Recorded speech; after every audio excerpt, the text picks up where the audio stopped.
Hassan, how are you? Oh man, let's talk. Sorry? Let's talk about the Trinity. Why don't you talk about the Trinity? We can talk about Trinity, but we have a topic here. Do you like to share with us? Alright, tell me the topic. Okay, the topic here, your friend, his name Abdus Salam, which means his name is Abdus Salam S2, quarter. He said Quran chapter 2 verse 113 says, the Jews says the Christians have nothing true to stand on, and the Christians say the Jews have nothing true to stand on. Do you agree with that?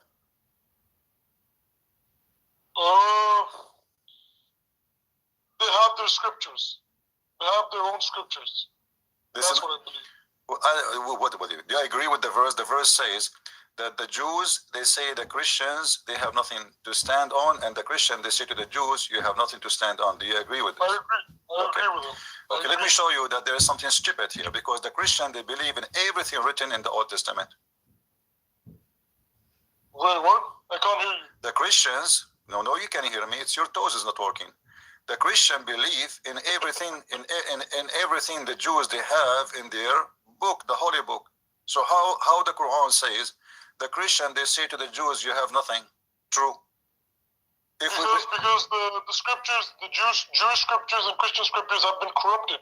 The Quran has never been corrupted. You see, my friend, you are not listening. You are not listening. You are not listening. The Christian never say the book of the Jews corrupted. So here there is a mistake. There is a stupid mistake in the verse. How the Christian, they will say to the Jews, you have nothing and you are corrupted if they believe in their book. Yo, look. I'm looking, and stop touching your nose. I'm looking now. So does the New Testament. No, tell me, the Christian. If you go to the Christian books, you will see the Bible. They believe in the Old Testament and the New Testament. So here, the Quran, the author of the Quran, he did make a poo-poo. This is not true. How many authors were there? How many authors are there in the Old Testament? It doesn't matter. We believe in the Old Testament. This is the question now. How it doesn't matter, because this is a book of books, my friend. Let me ask you, who is the author of the Quran? Allah. Prove it. Prove it. There are so many. Prove it. So why the Quran you have today is called the Quran of Hafs, if it is the Quran of Allah? Why, if we go to page number 8 in the Quran, it says that this Quran written according to recitation of, recitation of, recitation of, recitation of, recitation of, recitation of, recitation of, recitation of, recitation of, sorry, the CD stuck. The recitation of, recitation of, recitation of, recitation of Muhammad.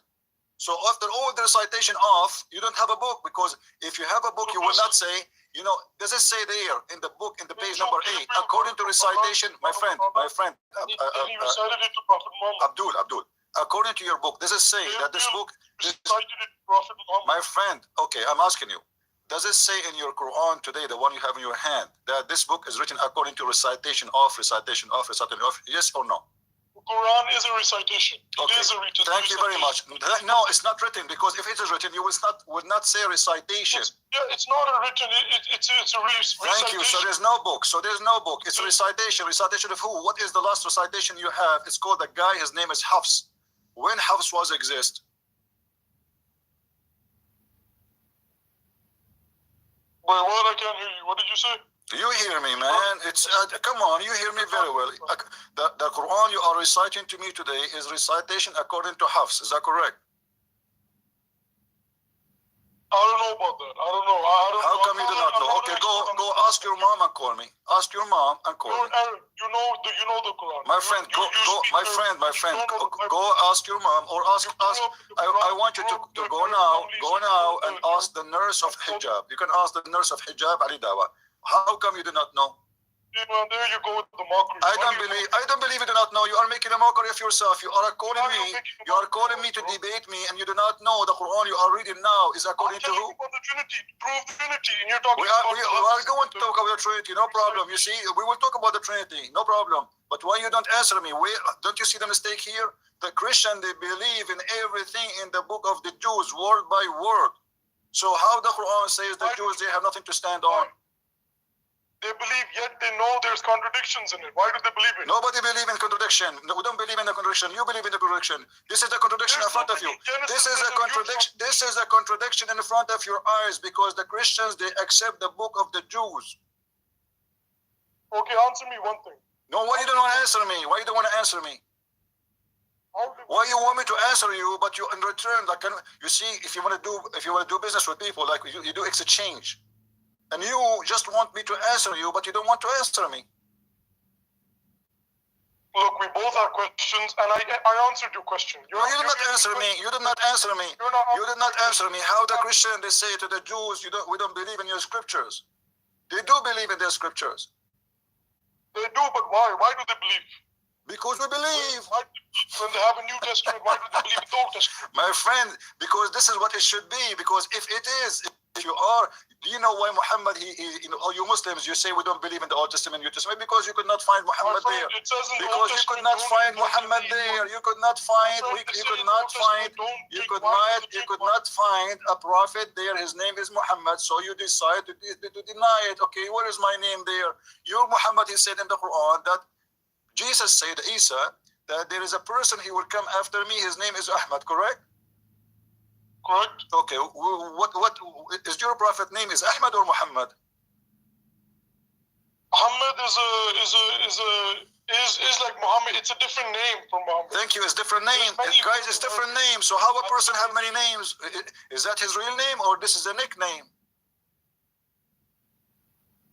I don't know about Arabic. You see, each time I asked you, you say to me, I do not know. Call a friend, call Ali Da'wa, call Shamshi, call them and let them call me. You're not talking about the basic stuff. You're talking about. I'm talking about something serious. You see, because this is a mistake. This is a mistake. Hold on. I have to answer this person. Hold on. Stay with me. Why don't you talk about the Trinity? We will talk about Trinity. We will talk about Trinity. No problem. Don't worry. Let us talk. But before we go there, I promised this guy to answer him on air. This is the second question he sent me. Okay. All right. And this is your brother. His name is Muhammad Nadeem. Muhammad Nadeem. No, I don't know this brother. Yeah, he's famous. He's like Al-Bukhari. Read with me. Christian Prince, I'm still waiting for your reply about your belief in oral sex. Also, I just read a verse you have printed in your book about medians of paradise. And I wanted you to express your thought about your God, Jesus, having millions of wives, which are called nuns. Well, what are you talking about? You're talking about conspiracy theories. My friend, what conspiracy? Let us help me, my friend. Because you know Arabic. My friend, help me to answer your friend. Your friend is asking about the belief in oral sex. What do you say? What do you say to your brother, a Muslim? He's a Muslim. He is asking you about oral sex. What do you say to him? Is it lawful for you to have? I'm not saying anything to him. I'm not an expert on that. I'm telling you about the Trinity. What do you mean you are not expert? Do you have to be expert in oral sex to tell me if it's lawful or not? What do you mean? See, man, look, now you're just mocking. You're provoking people. I am not mocking. Are you saying you Muslims, when you ask me this question, you are mocking yourself? I didn't ask that question. Somebody else. Why are you aiming Okay, at me? I have to answer him. Then shut up. Let me answer the guy, and then we'll go back to you guys. In Islam, yes, you are lawful. It's lawful for you to have sex with your wife. Even the Quran said that your wife is the same. Your wife is the same as the ground. Your wife is the same as. Shut up. My question is the Trinity. Shut up. Every day you call me, you ask me about Trinity. Every day you call me, you ask me about Trinity. I mean, it's the same question you repeat every day. Is it the same question you asked me yesterday and the day before and the day before and the day before? Good man. All you do is every day you open up live debates and then people listen to you. My friend, and how many times I answered you? I answered you. And then you will call me tomorrow. And then you will call me the day after. And the day after you will say Trinity. You have a prophet who received Quran in his wife's clothes. You have no problem with it. Listen. You don't get satisfied. You will never get satisfied. Are you satisfied with your prophet? Look, listen to me. Are you satisfied with your prophet? Are you satisfied with your prophet? Are you satisfied with your prophet? Aren't you the coward yesterday who challenged me to show you the Trinity in the Old Testament, and when I start showing it to you, you said to me it's corrupt. Shut up, you liar. Don't ever call me again. You are a kid. Guys, isn't this the same idiot he called me yesterday and he challenged me to show him the Trinity in the Old Testament? And the second I start showing him, he said it's corrupt. I don't believe in it. Before I start showing him, I said, okay, if I show you, you will not say to me this book is corrupt. I don't believe in it. He said, show me. The same second I start quoting for him the verses from the Bible in the Old Testament about the Trinity, right away he said, I don't believe it. It's corrupt. Shut up. You Muslims do not believe in God anyway. Who is your God? You see, when a Muslim, he tries to debate you about Trinity, he thinks he has something powerful, he has something strong to stand on. He says to you, we believe in one God. Who cares if you believe in one God or 10 God, as long as your God is fake? What kind of God he says that if women have orgasm first, the baby will be a girl. If the man have orgasm first, the baby will be a boy. What kind of God he says the woman, she have a sperm coming from her ribs? What kind of God he can't remember which one he created first? The trees or the suns or the stars? What kind of God he say that a human being is made? I don't know if I should that. Who is a Muslim? Call me and we will talk about how a human being is made according to Allah. So we can laugh and we can, by the way, there's one of you asked me, there's a guy, his name, Go Life Media.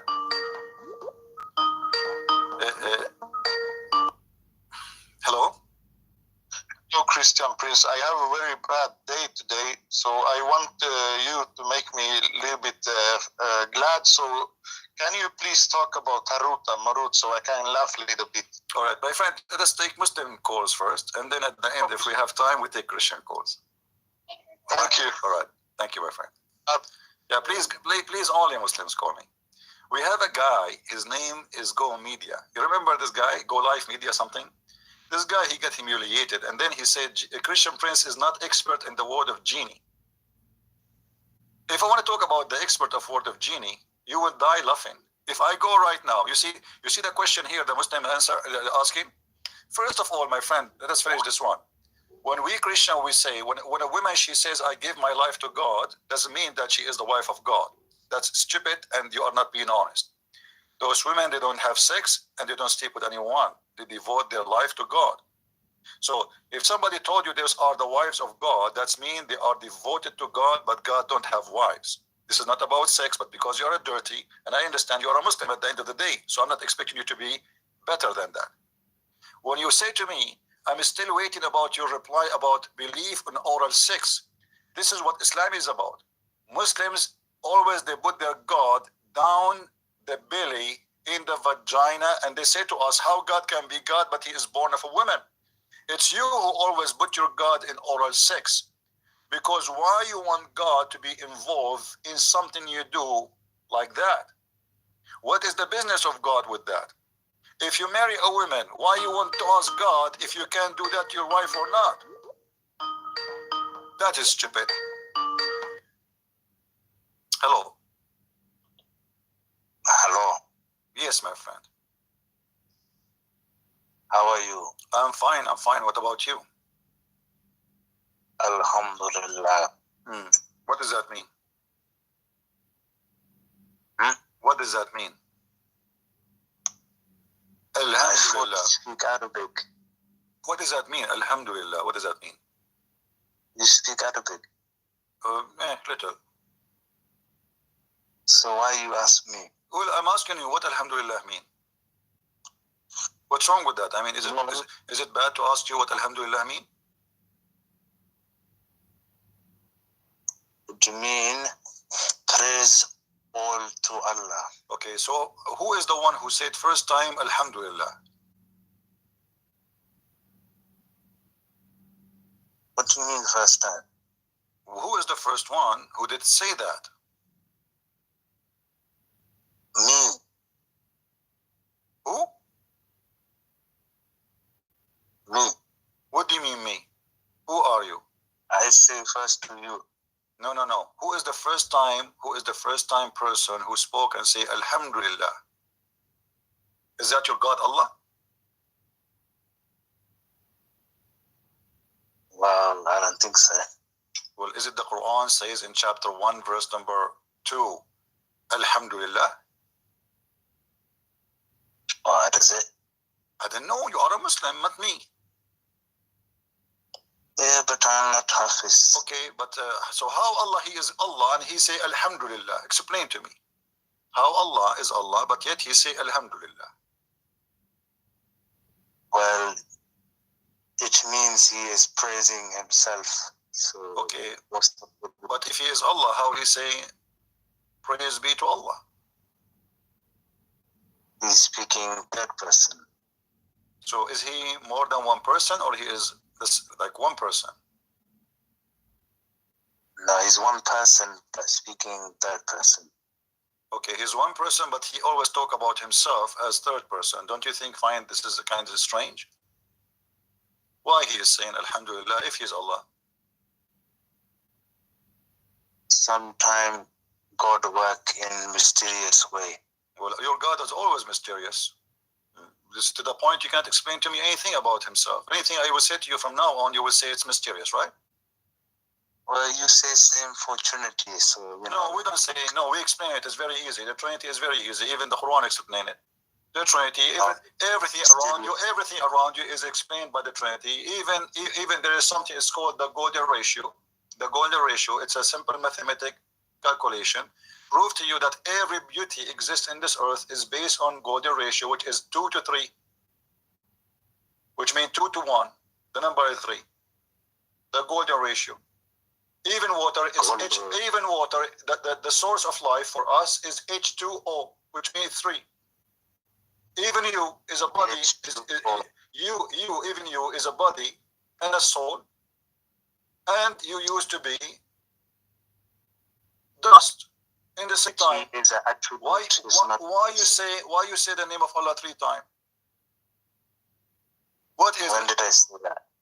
What do you mean? Don't you say what is the verse you recite every day when you pray? What is the first verse you recite? First verse is the first page of the Quran. Right. What is that verse? Well, you know. Bismillahir Rahmanir Rahim, right? Well, that's not a verse though. This not verse? So what it is? Bismillah, you say all the time, every time. Yeah, I know, but this is a verse. It's verse number 1 in chapter number 1. What's wrong with you? This is verse number 1, chapter number 1. Bismillahir Rahmanir Rahim.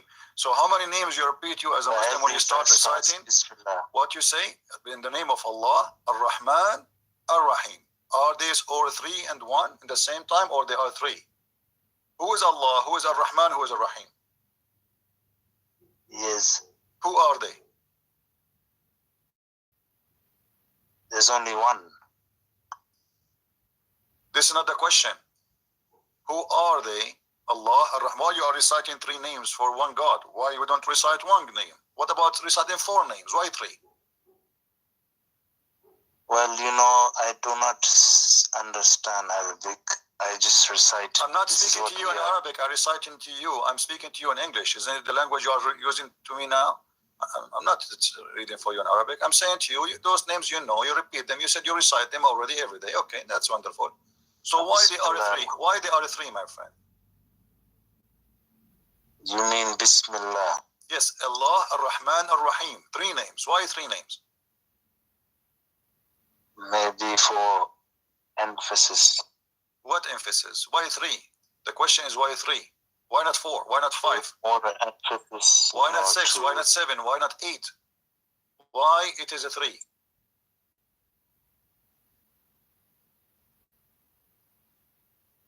Well, it's not. It's just a random number, you know. It doesn't have to have meaning. What? What? Are you saying your God Allah, He say things without meaning? I say meaning. It's emphasis. So you saying it more than once, it is special. But this is not the question. But the number 3 doesn't matter. It can be No, number it matter. 5. Are you saying to me? Are you saying to me that your God He say things for no reason? He just says stupid things. He don't mean the reason. Okay, so what is the reason to mention 3 names? Allah, even Allah, He have how many names your God have? How many names?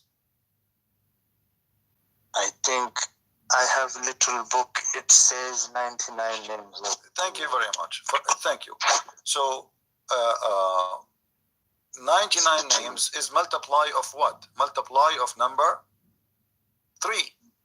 Okay. So even the names, the total names of your God is multiply of number 3. How many years Jesus lived in earth? How many years Jesus lived in earth, in this earth, according to Islam? 33 years. The names of Allah, x the age of Jesus in earth is 33 x 3, that is 99. So what's your point? My point, everything in your religion, everything in your cult is based on number 3, but yet you Muslims, you keep questioning the Trinity. When you pray, when you do ablution, is it true that you do things, everything 3 times? How many times you blow your nose? 3 times. 3 times, okay. How many times you have to wipe your face? You mean in the wudu? Ablution, yes. yeah, the ablution, yeah, wudu. How many times you need to do everything? Is it 3 times? Why? Why 3 times? Mostly 3. Okay, why? Because this is what is told by the Sunnah. That's wonderful, but why? Why 3 times? What? That's mean We don't you are not. know why. No, we know why. We know why. Because you are trying to say your God is trying to say to you, supposedly, the Trinity is the way to be perfect, pure, to pray to Allah. Remember, you are doing what? You are doing wudu. You are performing wudu. If we go right now, to the website, an Islamic website, to show us how they do wudu. Let me show the people here. This is a Muslim website. As you see, here we go. How to perform wudu. All right. How we perform wudu. Read carefully with me. First thing you do, you make niyyah, which means you prepare yourself and you start saying certain things. Okay, you say, in the name of Allah. In the name of Allah. Okay, how you do that? Let us see. Wash your hands, your left hand to wash the right hand. Do this 3 times.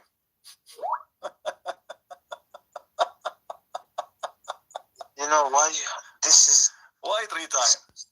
coincidence. What? It's just a number, man. No, it's not a number. Are you saying to me that you Muslims, you follow silly numbers that don't mean nothing to you? Somebody says to me in Skype, why you curse Allah, but Allah is what? Hold on. Let me see what this guy said. Why you curse Allah, but Allah is the name in the Arabic version of Genesis. This is a false translation, my friend. In the book of Genesis, there is no Allah. That is a stupid translation.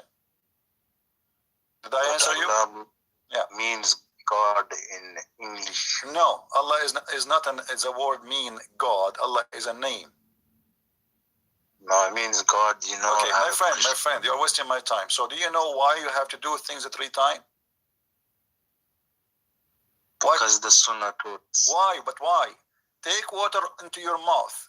Use and point your hand cup water into your mouth 3 times. Why 3 times? Why? What is the secret behind 3 times?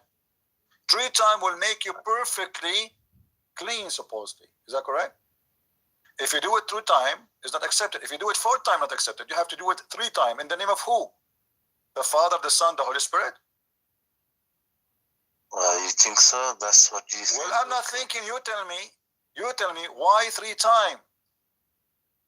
What if we go now in this page and we search for the word 3 times? This is, no one ever thinks of this. Every Muslim, when they because Muslims don't use your brain. Have you ever seen a Muslim use his brain? You don't use your brain. You use your hands. You use your bum. You don't use your brain. No. Here we go. 3 times. Look how many times you repeat 3 times. Your hands 3 times. Your left hand 3 times. Your lower arm 3 times. Your mouth and your feet 3 times. Look at this. I mean, everything is 3 times. 3 times. All your religion is based on 3 times. Even your prophet, when he enter a place, he say Assalamu alaikum 3 times. Why? Okay, but that doesn't make Trinity. No, you need to answer me. You need to tell me, if you don't believe in the Trinity, why everything is a Trinity? You reject the Trinity of the Christians, but you practice the Trinity. Everything in your life is about Trinity. You say the name of Allah 3 times. You wash your hands 3 times.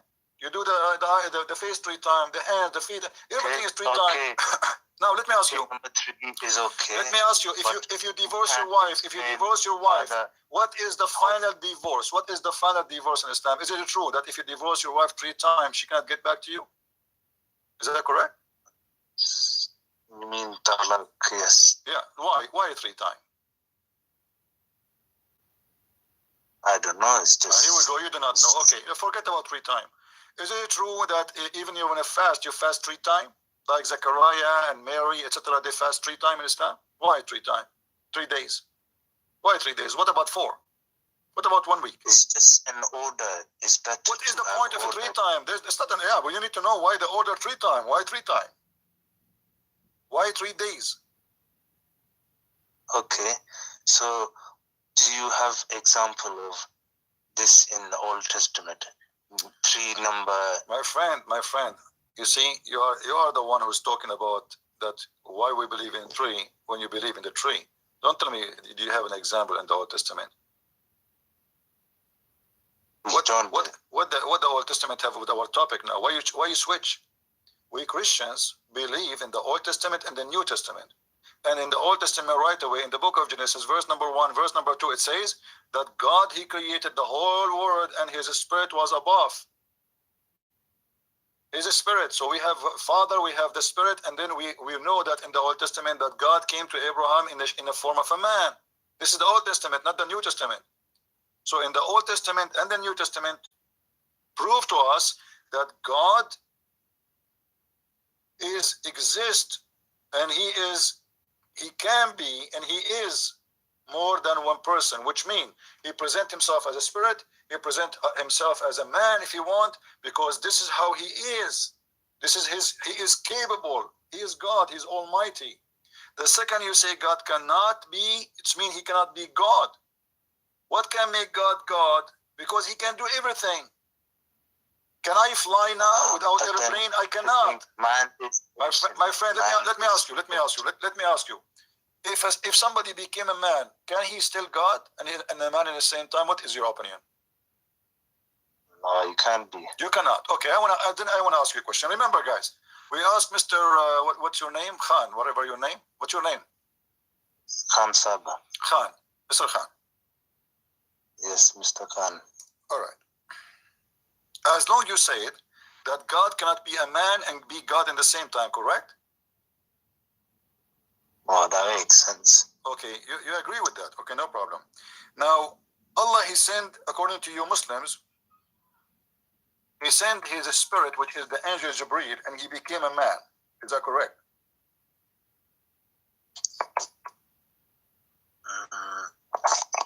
Chapter 19, verse number 17.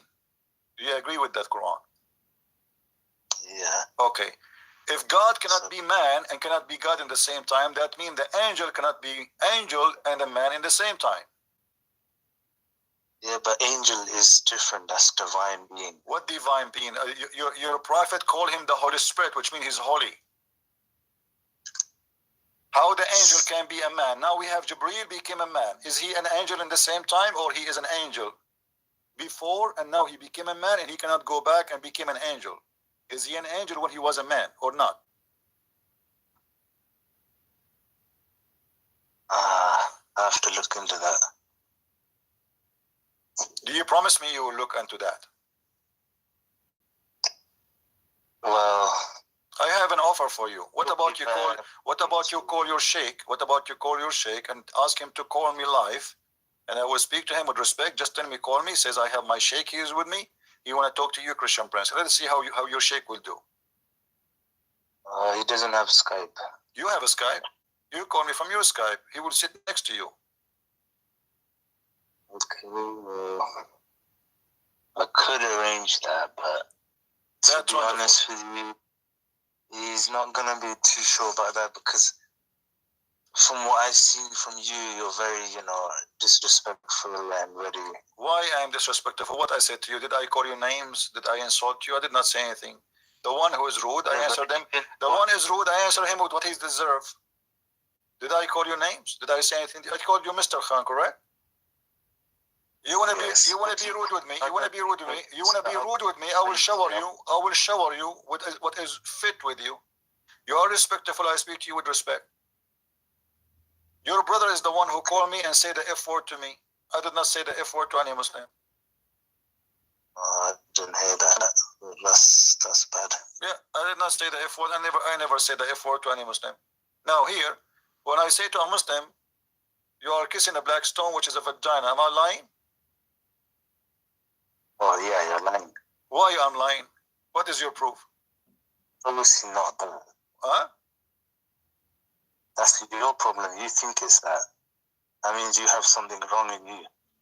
Hey, my friend, can you prove to me that I'm wrong?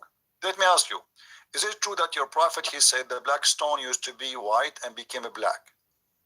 Bruv, let me focus on the other issue. No. I'm gonna Let us talk about this. Why the black stone was white and became a black, according to your understanding? Well, from my knowledge, I think it didn't just become over time. It just Over became time. black. Okay, why? But why? Well, I don't know. It's natural. What do you mean not true? It's not special phenomenon. It just naturally became black. What? What are you talking about that? I don't really know about that either, man. Okay, let us take another Muslim as long as you do not know. Hello? Hello, how are you? Yes, my friend, how are you doing? You said about fingerprint. I didn't hear you, sorry. Go ahead. Quran miracle fingertips, you know? I don't understand you, my friend. Can you speak more clear what you are saying? Yes, the 2 days before you said Quran and miracle fingertips, you know? Anyone understand what this gentleman is saying? Quran and miracle fingertips, you know, the Quran chapter. Quran miracles? Yeah. Quran miracles. Yeah. Okay, what miracle you want to talk about? Go ahead. 75 chapter Al-Qiyamah. Quran what? 75 chapter. Quran chapter 75? 75, okay. What about it? Verse what? Yes, and verse number 3, the man does not think we will not assemble his bones. Okay. Allah said, Okay. we able to position his fingertips. So this is the miracle according to you. Yeah. Okay. First of all, why your God could not assemble the miracle, do that miracle when he claimed that he can do it? Did your God Allah raise anyone from death during the time of Muhammad? Excuse me, I'm questioning this 75. I'm asking you. Your God, he said in that verse that he can put the bones of a human being together after he died, correct? Yeah. Okay. Why your God did not do that when Muhammad was a prophet? People, they were asking him left and right to do that. Why he could not do it? Please come to the point. I'm going to the point. Why your God? This is the point. If your God can do that, because I can say now, I'm going to put all the bones of the dead ones together. Is that a miracle? Anyone can say that. A single fingertips. My friend, what your fingers sent the tips and set the tips. What is that? What is the miracle there? Fingertips. What is the miracle? I'm weak English, eh? Yeah. Okay, let me explain to you. Are you saying that this is the Muslim they say? Man thinks Allah cannot do assemble his bones. Okay. Allah said I can do his fingertips. Okay. And what about it? And what? So what?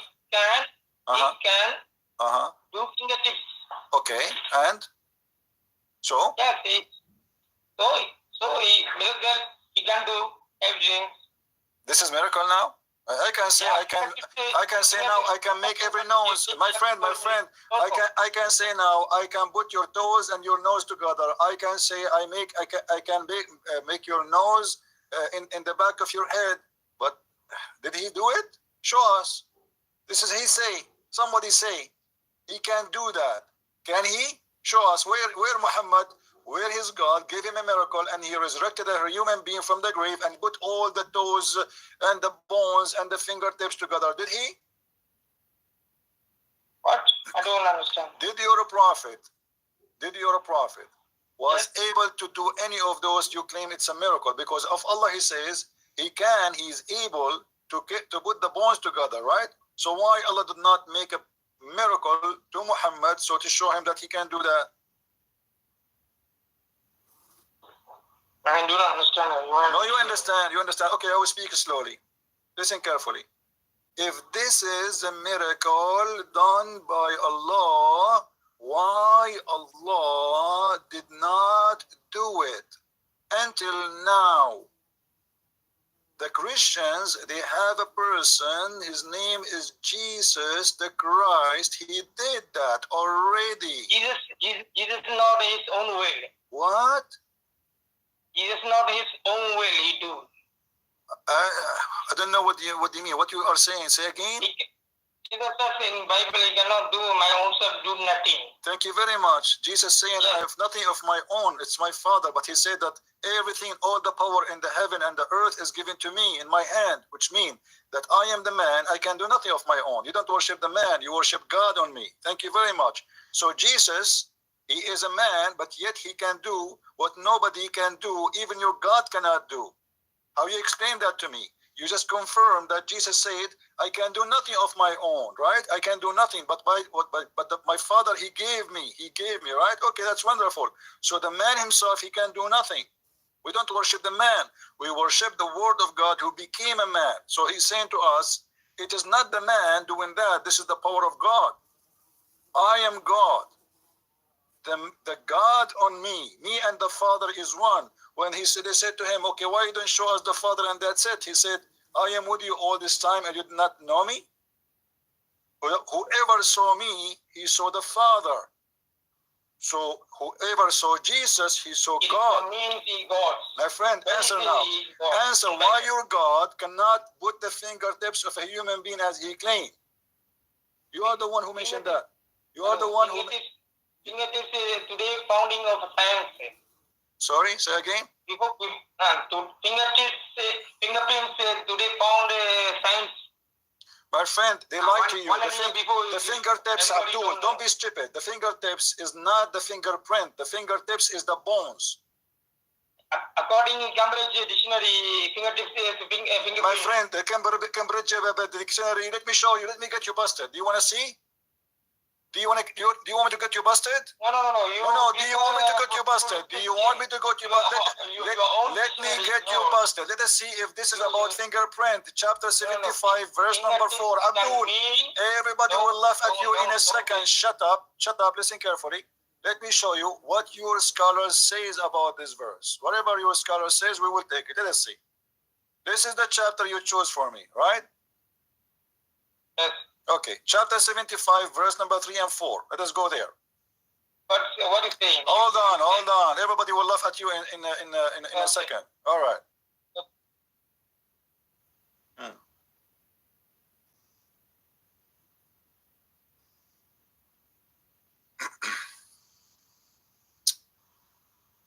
Let us see. Hold on. 75. Okay, hold on. Sorry. My friend, don't make them fool you. Yes. What fingertips? There's no fingertips here. Do you see my screen? Can you see it? No, I'm only Okay, I want you, after we finish, you look at the screen. This is Tafsir Ibn Kathir, your scholar. Look what he said. Does the man think that we shall not be able to assemble his bones? Which means in the day of resurrection. Okay, this is so what? This is about putting the bones together. Okay? Then he says, yes, we are able to put together in perfect order the tips of his finger. Meaning, does man think that we will not gather his bones surely? Where is the finger? Where is the fingerprint here? Fingertips mean fingerprints also. My friend, What are you talking about? banana who have nothing to do with fingerprint. The banana is the finger, the bones of the finger. Are you stupid or what? Where is the word that says that? Show me. Here we go. It's in front of you. Fingertips. My friend, fingertips. This is a translation. Abdul, are you stupid or what? This is a translation. This is a translation. This is a translation. And fingertips. Fingertips. It does not mean the fingerprints. You twist this, sir. You go to Google. I go to the Google. Here we go. This is Google in front of me. Is Ibn Kathir? Let me ask you. Do Ibn Kathir, brother. Do Ibn Kathir, brother. Do Ibn Kathir. Look like you don't understand me when I speak to you in my accent. Let me speak to you in like Zakamek. Brother. Show me, brother, where it says the word fingertips mean fingerprint. Did Ibn Kathir? My friend, Cambridge Dictionary is not explaining the Quran, my brother. The Cambridge Dictionary, this is the translating, my brother. This is the translating.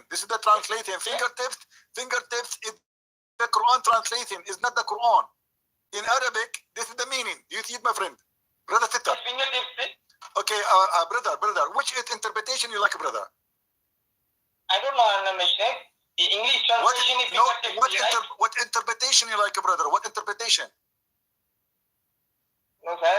What interpretation you as a Muslim, if you want to explain to me something, brother, which interpretation, brother, you like me to read for you, brother?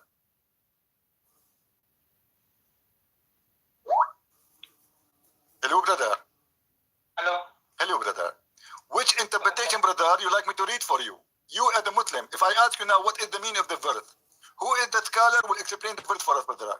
Ibn Kathir, At-Tabari, Al-Qurtubi, which one, brother? Give us an example, brother. No, sir. No, and what I'm saying is, brother, can you tell me one, brother, hold on, brother. Can you tell me, brother, one scholar, he agree with you, brother? Yes. Can you tell me, brother, one scholar, he agree with you that this is about the fingerprint, brother? Brother, are you listening, brother? Brother, are you listening, brother? Can you find me, brother? Can you find me, please, brother? One scholar, he agree with you, brother. One scholar, only one scholar. This one scholar, brother. Can you find me one scholar agree with you that about fingertips, brother? Yes. Give me the name of that scholar, brother. Fingertips. Give me a name. What's wrong with you? The name of the scholar is fingertips. I said to you, give me the name of a scholar. He agree with you that this is about fingerprint. I said to you, show me one scholar in Islam agree with you that this is about fingerprint. Let me speak to you in the Indian way, brother, Pakistani way. Hold on, brother. Can you find me, brother? Can you find me, brother? What's up, brother? Brother, listen carefully, brother. Brother, let it have some food and eat curry together, brother. Listen. Now, can you find me, brother, that one Muslim scholar, he agree with you, brother, that this is about fingerprint, brother?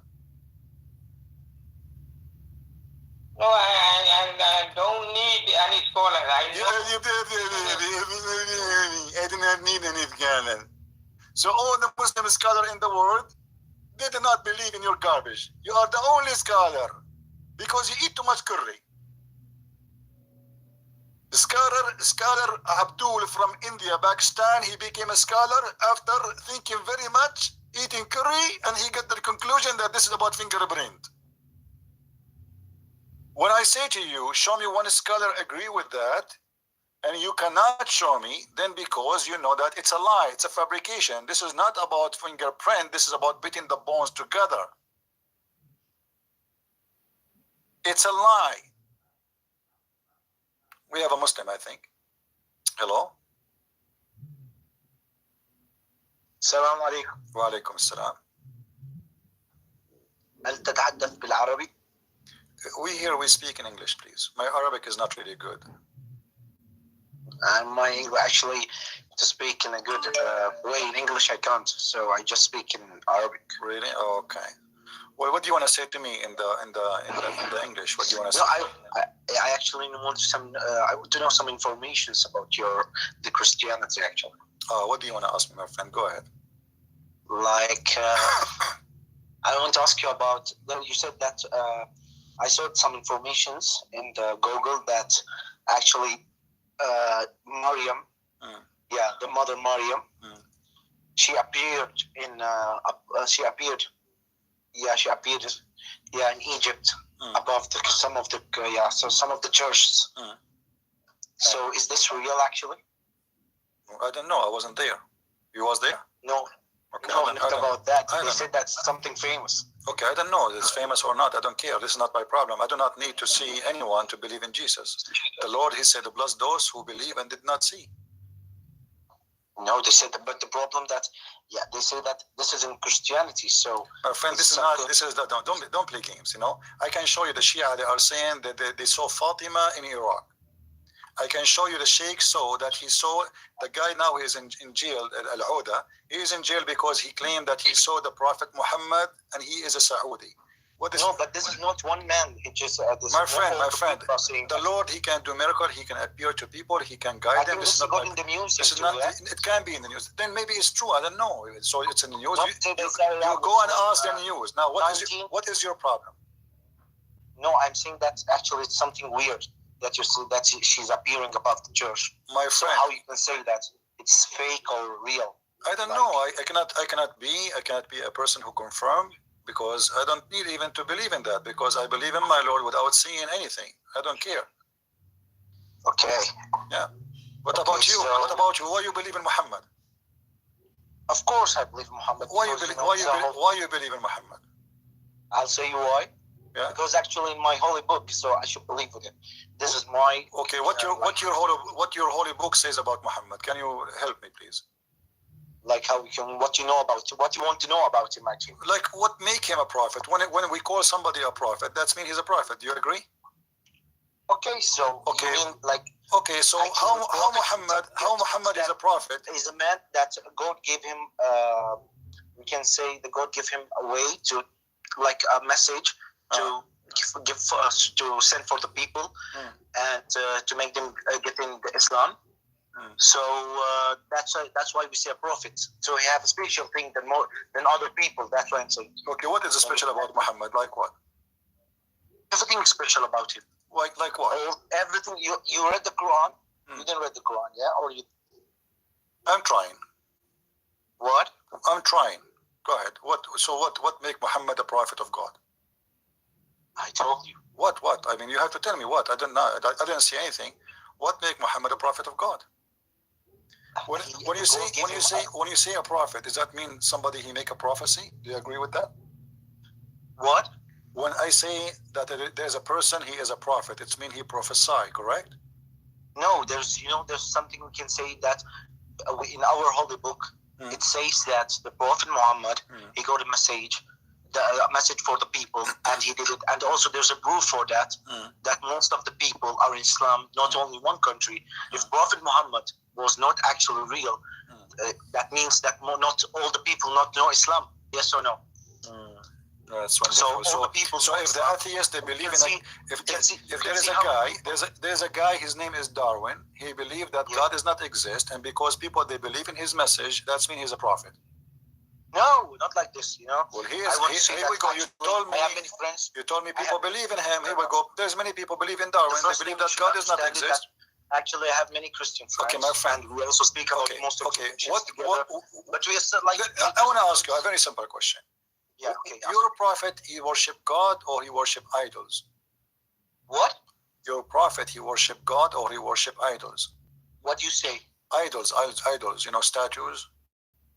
Yeah, I know what you say. Like what you want to say. Do your prophet worship God or worship idols? Which one he worship? Of course, he worship God. Okay, so why he kissed the black stone? What? Why he kissed the black stone? Okay, because black stone came from heaven. Okay, so because of stone. So that means if something came from heaven. Okay.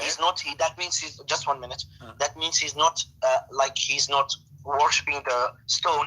He's just giving respect for the stone because it came from the heaven. That don't means that actually it is something that we should worship it. No, he's just giving and respect for the stone because it came from heaven. I'll give you some example. Okay. I'll give you some example. Give me an example. Go ahead. Okay, like means if you go to teacher in school, okay, and you're the teacher, the teacher's she's teaching you, okay. When she brought meaning that if she brought her child with her, and you're just giving respect to a child. Mm. You're giving the respect to a child because the teacher is teaching you, not the Wonderful. child. I love that. You mean? My friend, what does the story have to do with my question about the stones? The Arab, they used to worship stones before Muhammad. Is that correct? No, not Arabs. Okay. What's the proof you got for this? The Sahih al-Bukhari. Yeah, what he said? It says, we used to worship stones, and when we found a better stone, then Sorry, the first this one. is before Islam. Yes, before This is Islam. before So Muhammad is practicing the same thing. Was the black stone? No. Was the black stone exist? Was the black stone? Hold on. This one. Was the Okay, black okay. stone? Was the black stone, my friend, exist before Muhammad became a prophet in the Kaaba? Yes or no? What? Was people to go around the black stone and kiss it and lick it before What's Islam? you mean the black stone is the thing which is near in the Kaaba? Yeah, the one looked like a vagina. Okay. Yeah. Yeah. Is it true that people before Islam, they used to go and they touch it and they kiss it and they lick it, and even they put their penis inside it, and the women, they put their hands full of blood inside? Actually, saying something that's not true about it. Okay, what if do you want to challenge me to prove it to you? Say, actually, no, you can prove it to me. You can prove it to me. Okay. That they're saying what you're saying is Okay. actually. Can you give me it's like a month from now so I can find the reference? Okay. Give me a month. Okay, Call me after 1 month, because this is very hard to find. It's going to take me like a month Okay, to no find the problem. reference. Okay. So you promise me to call me a month from now? No, you can show it to me now, But I cannot find it now. It's very hard. Okay, so that's how you get the proof for that. You're saying. Okay. Are you saying You're I'm saying lying because I cannot You're find saying it? they put okay. Okay. Are you saying I'm lying because I cannot find it now? No, not like this, because you're saying something that's not actually. Okay. Why you saying that? What's the meaning that if you're putting your penis or something Well, like that? because the No, black just tell stone, me what's the the meaning of Arab, my friend, the Arab, they used Just to a believe. minute. Okay, No, I will tell you. Hold just- on. Let me tell you. Just hear me, please. Hear me. Uh-huh. I'm respecting you as a Christian, so you should respect me as a Muslim. Okay. Go ahead. I didn't told any something bad about it, so you don't just say something that's not true about it. Until now, I'm telling you some information that I know. I'm not saying you that you are bad or something. I respect you as a Christian, and I got many friends, Christian friends. Actually, so I got my girlfriend was Christian, so you cannot talk about something that I'm not just saying you that is bad or First, something. your girlfriend Just is so no you need some Christian, because information. a Christian woman should not sleep around and have a boyfriend and girlfriend. She is no Christian. Okay, so I'm telling you. Secondly, you cannot have a friend as a Christian. The Quran says in chapter 5, verse 51, take Okay, not no Jews and the problem. Christians as a friend. So you are lying to me Just again. okay, it's Now okay. I'm asking you, my friend, I'm asking you, is it true that the Arab, they use to worship the stone before, and they used to believe it as a sexual organ, the god of fertility, before Islam? Yes or no? No. Okay. You mean that asexual? Yeah. You mean sexual? If we go right now and search for the black stone in Google, let us do that, me and you. All right? Okay. Okay. If we look at the black stone, why the black stone look like? How the black stone look like? Do you know? Actually, I'll say something. Did you go inside and see the black stone? No, I cannot say I did go inside. Okay, so from where you're getting this information if you didn't see something in the reality? I'm showing you. Here we go. The pictures in front of us. Do you see it? You heard me? Okay. You didn't answer my question. My friend, is that the black stone in the screen? Is that the And you didn't see it in the reality. My friend, is that the black stone in the picture? Bro. Is that the black stone? I have it in the Okay. picture. Is that the black stone, my friend? Do you see it? Is that really the black stone, or making up a story? Is that your black stone? Where it is, bro? I cannot see I'm that. showing it in YouTube. No, it's... Wait just 1 minute.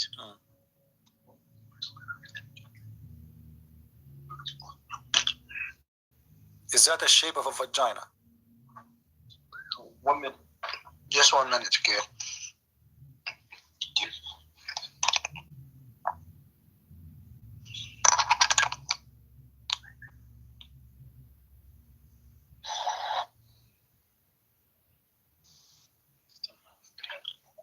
Okay, yeah.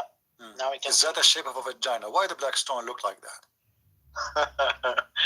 I told you that, You're saying something that actually not real. I told you, if you didn't see something in the reality, don't talk about it. Okay? So are you saying a reality? It look with hair? No, this is the reality of it. But this is actually something to say. Here it does not have hair. Just In reality, it does have hair. What do you mean it is in reality? This is a picture. Reality, okay, this is the reality picture, but you didn't go and see it in the. Oh, of course, the picture, like, it's different in the reality. But I'm saying, actually, you know what's this? This metal is just giving a protection to the stone. That means it's not a part of the stone, okay? So I told you, you don't know any information about the stone. So my friend, yeah. We go back to zero. Is it true that the Arab, they used to go around the Kaaba naked and they used to do sexual practice around the black stone, and even women, they touch their vagina? From where you got this information? Can you tell me? So if I show you the information, are you going to read it for me? You said you speak Arabic, right? Yeah, I speak Arabic. Okay. Do you see my screen? No. Just 1 minute.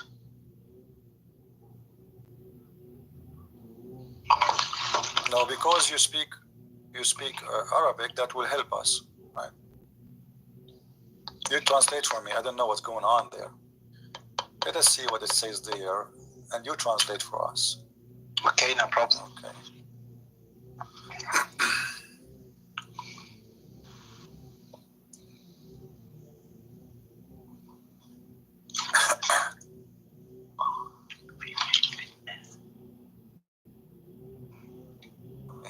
Can you read for me, please, here what it says? Where's, there's a part of there's no other part. Okay, hold on. Let me make it bigger so you can see all the text. Hold on. If you want, you can ask the person who's speaking next to you to help you. No problem. He's more than welcome to speak. Oh, he's just helping me in the phone to get the phone actually. Okay. But just 1 minute.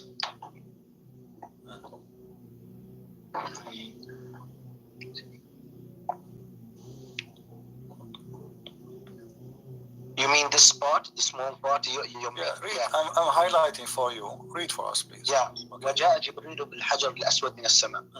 Okay. Actually, the meaning of that, there's a Gabriel is a malak. You know, malak? Angel. Yeah, he's an angel. Okay. Okay.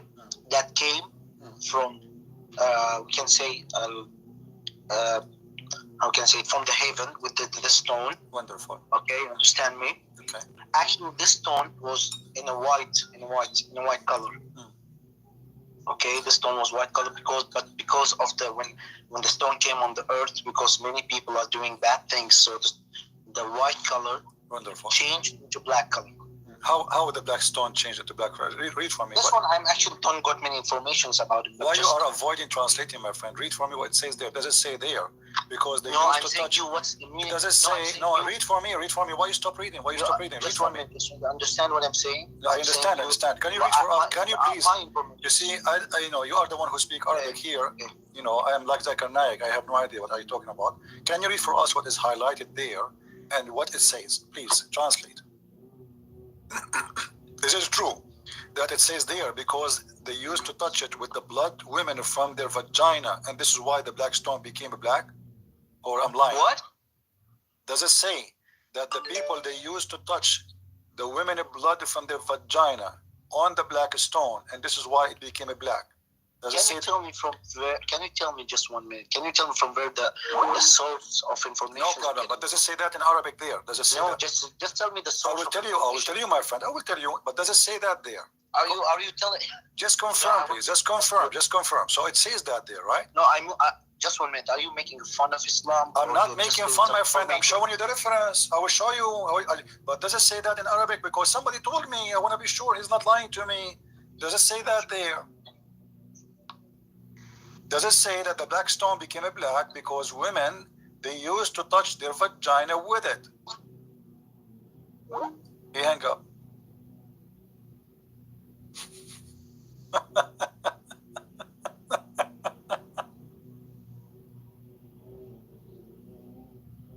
He hang up.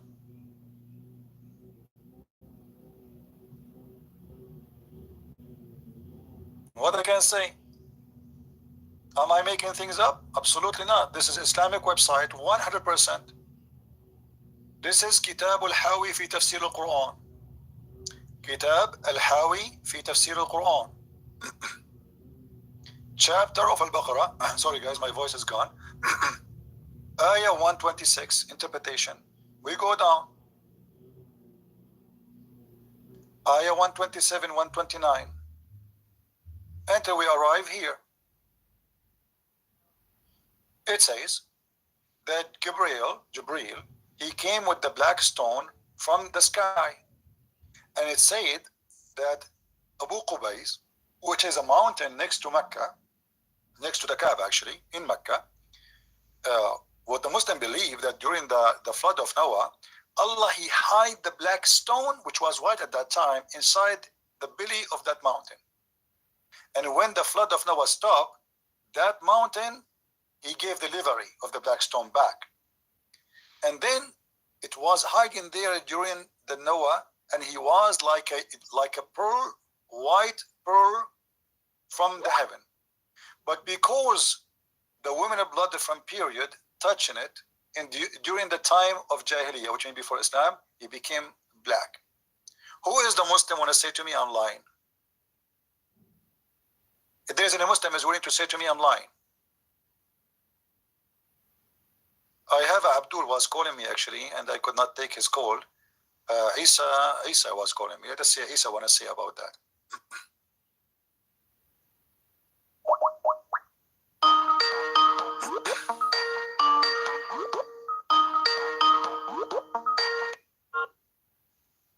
Hello. Hello? Hello, my friend. Hello, you hung up on me yesterday. Sorry? What was it? Yeah. Are you listening to us, Isa? Yeah, I want to continue our conversation from yesterday, though, when you hung up. Okay, well, we can continue, no problem. But what do you think about the black stone became a black because women, they used to touch their vagina with it? From what hadith collection did you collect that? This is the interpretation of the Quran, chapter of Al-Baqarah, verse 127 to 129. And this is the book. It's called Kitab al-Hawi fi Tafsir al-Quran. Oh, I need to have Tafsir Ibn Kathir because that's the only Tafsir this is the only tafsir you like? The Tafsir Ibn Kathir is the best Tafsir of the Quran because it collects most narration. I don't think that. Okay. The problem is with hadith, you have to be sure that there are strong hadith. So you are saying to me that only Ibn Kathir tell the truth. The rest of Muslims are a bunch of liars, right? Is that what I said? Well, so why you are saying Ibn Kathir only? I mean, what's the point of this? I told you, the hadith, some of them are classified as authentic and some are classified as weak or fabricated. So depending on that hadith, if the hadith is authentic. Okay. The hadith in Sahih Bukhari, it says that we used to worship stones, and when we found a better stone than the first one, we would throw the first one and take the better one. Do you agree with that? Is this from the Sahih Bukhari? Yes. And what did it say again? It says that they used to worship stones, and when they find a better stone, they throw the older stone and they start worshiping the second stone because it's a nicer stone. The pagans, yes, that's true. For the pagans, yes. Was the black stone exist before Muhammad became a prophet? Of course it did. Okay. Was the Arab touching it and going around it naked before Muhammad became a prophet? Of course. Okay. Why they were used to go naked around it? Because they were pagans. Okay, why? But why? What is the practice? What is the practice those people do required to be naked? I told you they were pagans. They had many practices. I understand. But what is the practice they do there require them to be naked? Women and men are naked. Why?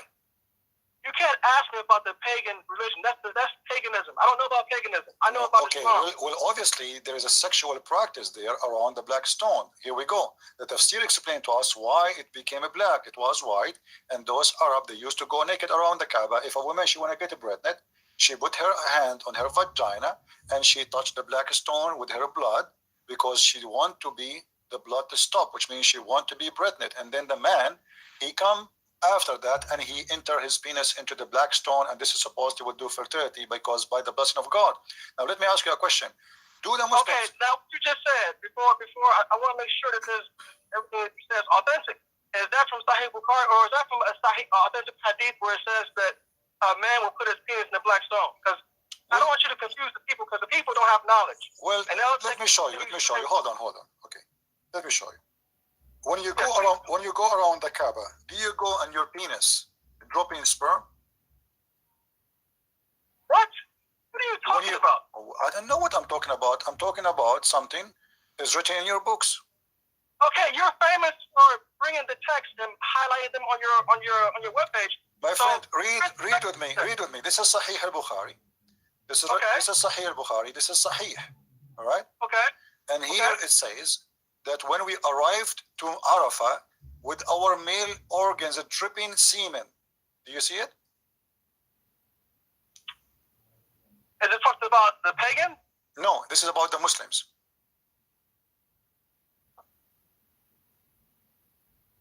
Hold on. Okay. Where do you see that Muslims would go to? Because the pilgrimage was made in the last year of the life of Rasulullah. So how are you saying? Are you telling me on the last pilgrimage that Muslims were doing something filthy like that? My friend, here there's only Muslims, because there's no kuffar no more. The Prophet and the Muslims are doing that. It says we arrived to Arafat and our male organs dripping with semen. The Prophet did not oblige. Why their penis is dripping with semen? I mean, if you are having sex at home, your penis will not be dripping. Excuse my language, guys. I don't see this. It's in the screen. It's in the screen. This is Sahih Bukhari. This is Sahih Bukhari. Sahih Bukhari, hadith number 7367. Where does it say Sahih Bukhari? It says in the front of you, it says Sahih Bukhari. Guys, don't you see it? Do you see the screen? It says Sahih Bukhari.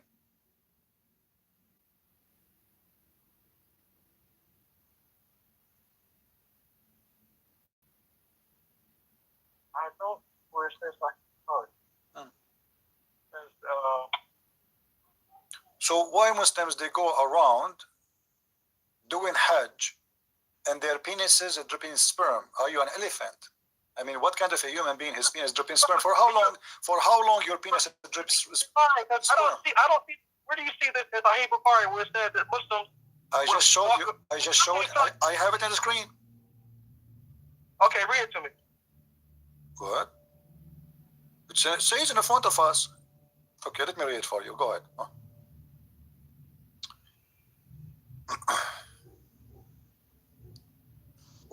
وأصيبوا من النساء قال عطاء قال جابر لم يعزم عليهم ولكن أحلهم لهم فبلغه أنه نقول لما يكن بيننا وبين عرفة إلا خمس أمرنا أن نحل نساءنا فنأتي عرفة تقطر مذاكيرنا المذى.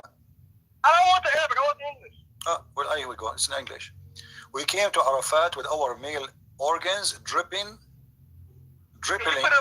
with semen. Do you see it?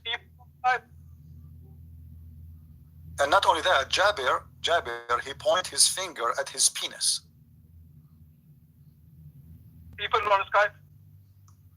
Guys, does it say there that Jabir, he pointed his hand at his penis? Can you put it on Skype so I can see it? Yeah, sure. Here we go. Okay. I mean, the guy, he have to tell us where the sperm is coming from. So he have to illustrate. So he point his hand at his penis, which is very nice of him. Because we were worried, I mean, where the sperm is coming from? Maybe from the nose. If he don't put his hand there, how people will know it's coming from where? Okay, let's see here. Now I see the hadith. Okay, give me 1 second. I don't see the English. Okay, here it is. 1 second.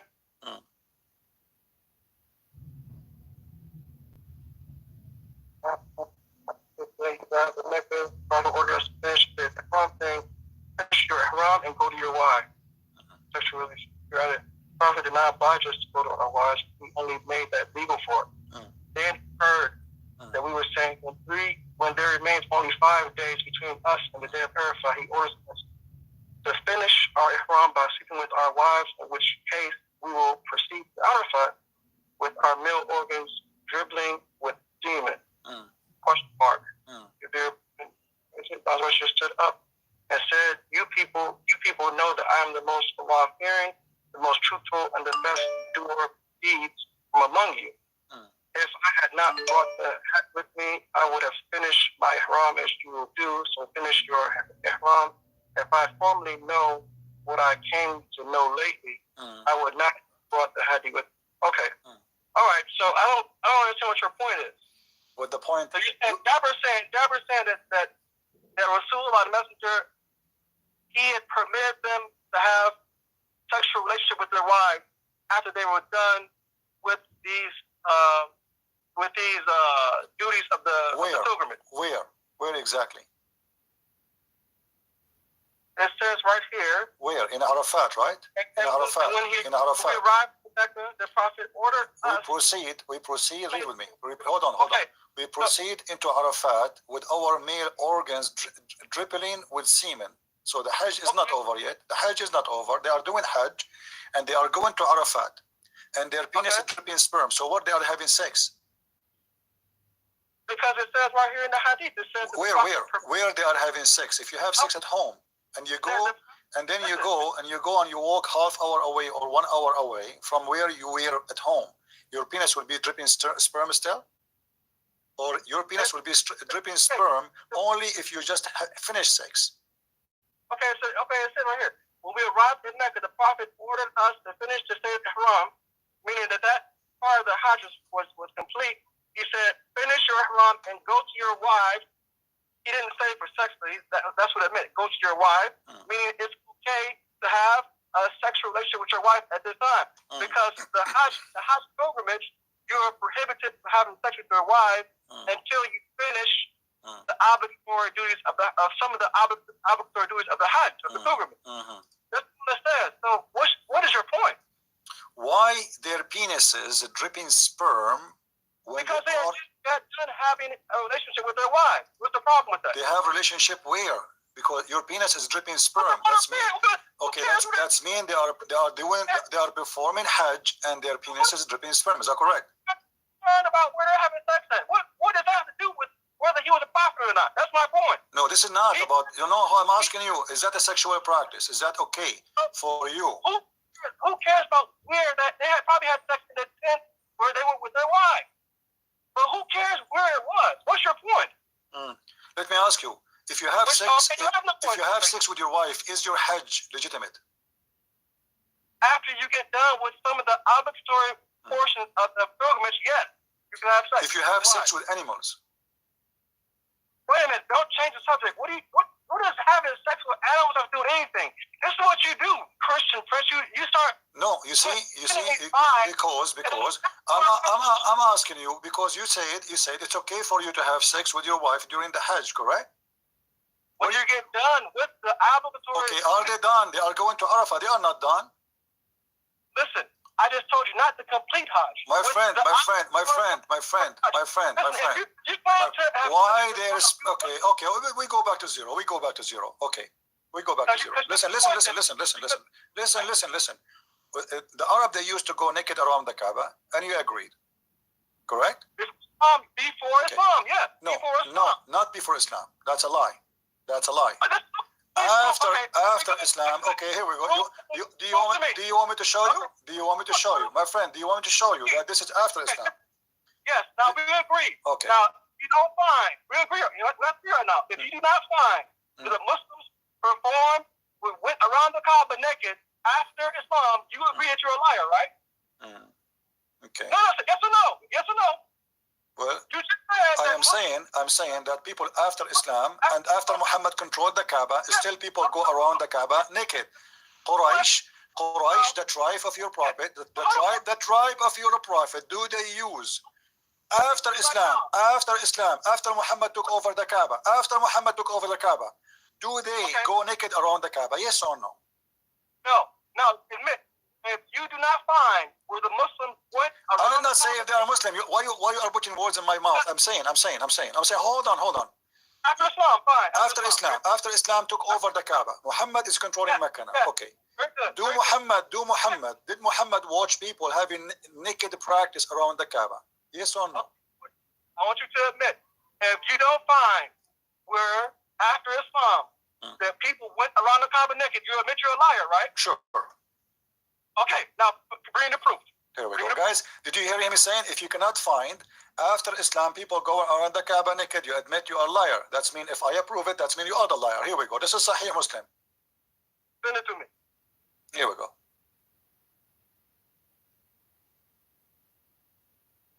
And I will send it to you. Read it for us. And we are listening.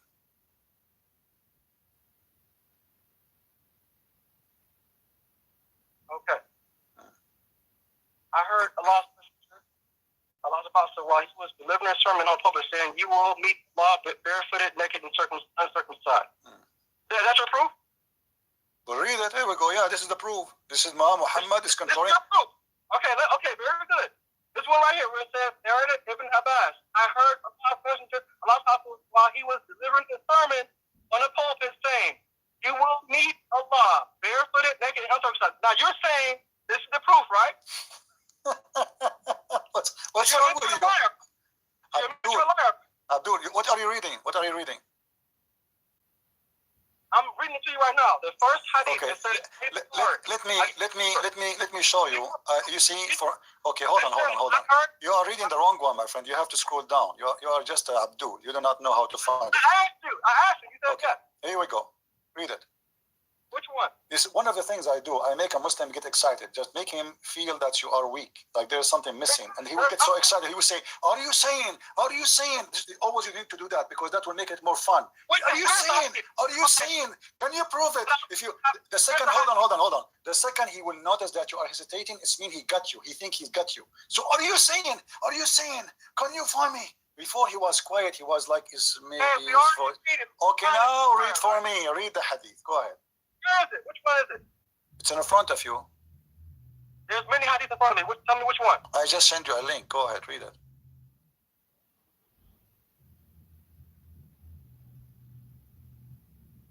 Number 21, right? The book of Image.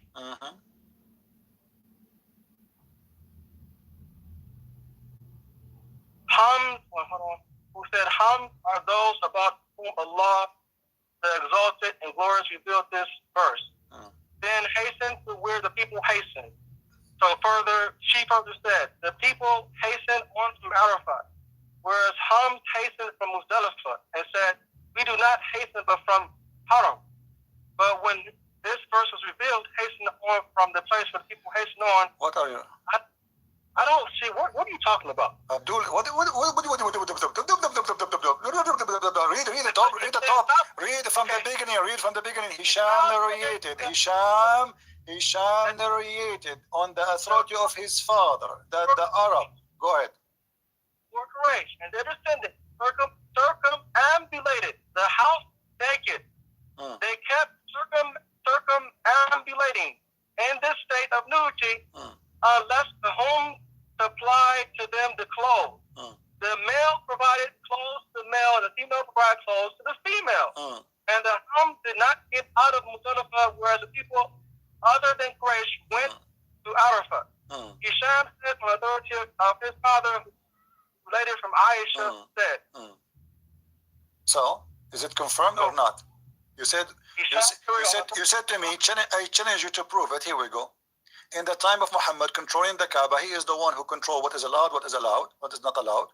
People, they go around the Kaaba totally naked. Why Muhammad allowed this to happen? This is before Islam. Muhammad now, what before Islam? He is a prophet. And he controlled the Kaaba. This was before Islam. Hisham narrated on authority of his father that the Arabs... Shut up. Get lost. I have no time for kids. Where it says before Islam, you liar? Where it says? What are you talking about? This is why in different hadith it says that it was commanded that you should not go around the Kaaba naked no more. But anyone knows? How many of you have my book, 6 and Allah? How many of you? If you get my book, 6 and Allah, you will find why. Muhammad, he saw a woman he liked going naked around the Kaaba. He liked her. And because he's a jealous man, he don't want anyone to look at her vagina and at her beautiful bum. So Muhammad, all this time, he have no problem people going around the Kaaba naked. Hello? It was commanded. Hello? Please Hello? mute your YouTube if you don't mind. Okay, just 1 minute. Okay. Okay. So sorry because actually the connection of my Wi-Fi is lost. So No problem. yeah, I want to actually talk about the thing that you showed me on the Sahih al-Bukhari. Can you show me please it again one more time? Showed you what? Which one? We spoke about many things. Sahih al-Bukhari, you know, they told that something like the penis or something like that. Can you show me please? Okay, no problem. Sahih al-Bukhari.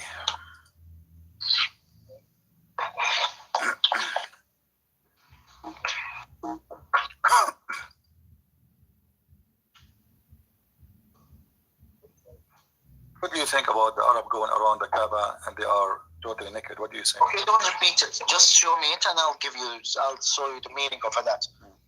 Okay. So you want to talk only about the penises dripping sperm. You don't want to talk about the Arab going naked. No, just bring that because you're telling something that's not true. You're not understanding the Islam. You're just making fun of Islam. So I'm not. Okay. I don't want go to. ahead. Actually, It's in the front of. Okay, it's in the front of us. Okay, go ahead. Go ahead. It's in the front of us. Because you have all the information you got is wrong. So that's why people don't want to speak with foolish people. That's why I'm talking. Right. You are the one who's smart because you believe that. I'm not. I got my holy thing and everything. Actually, I'm respecting. Is it holy?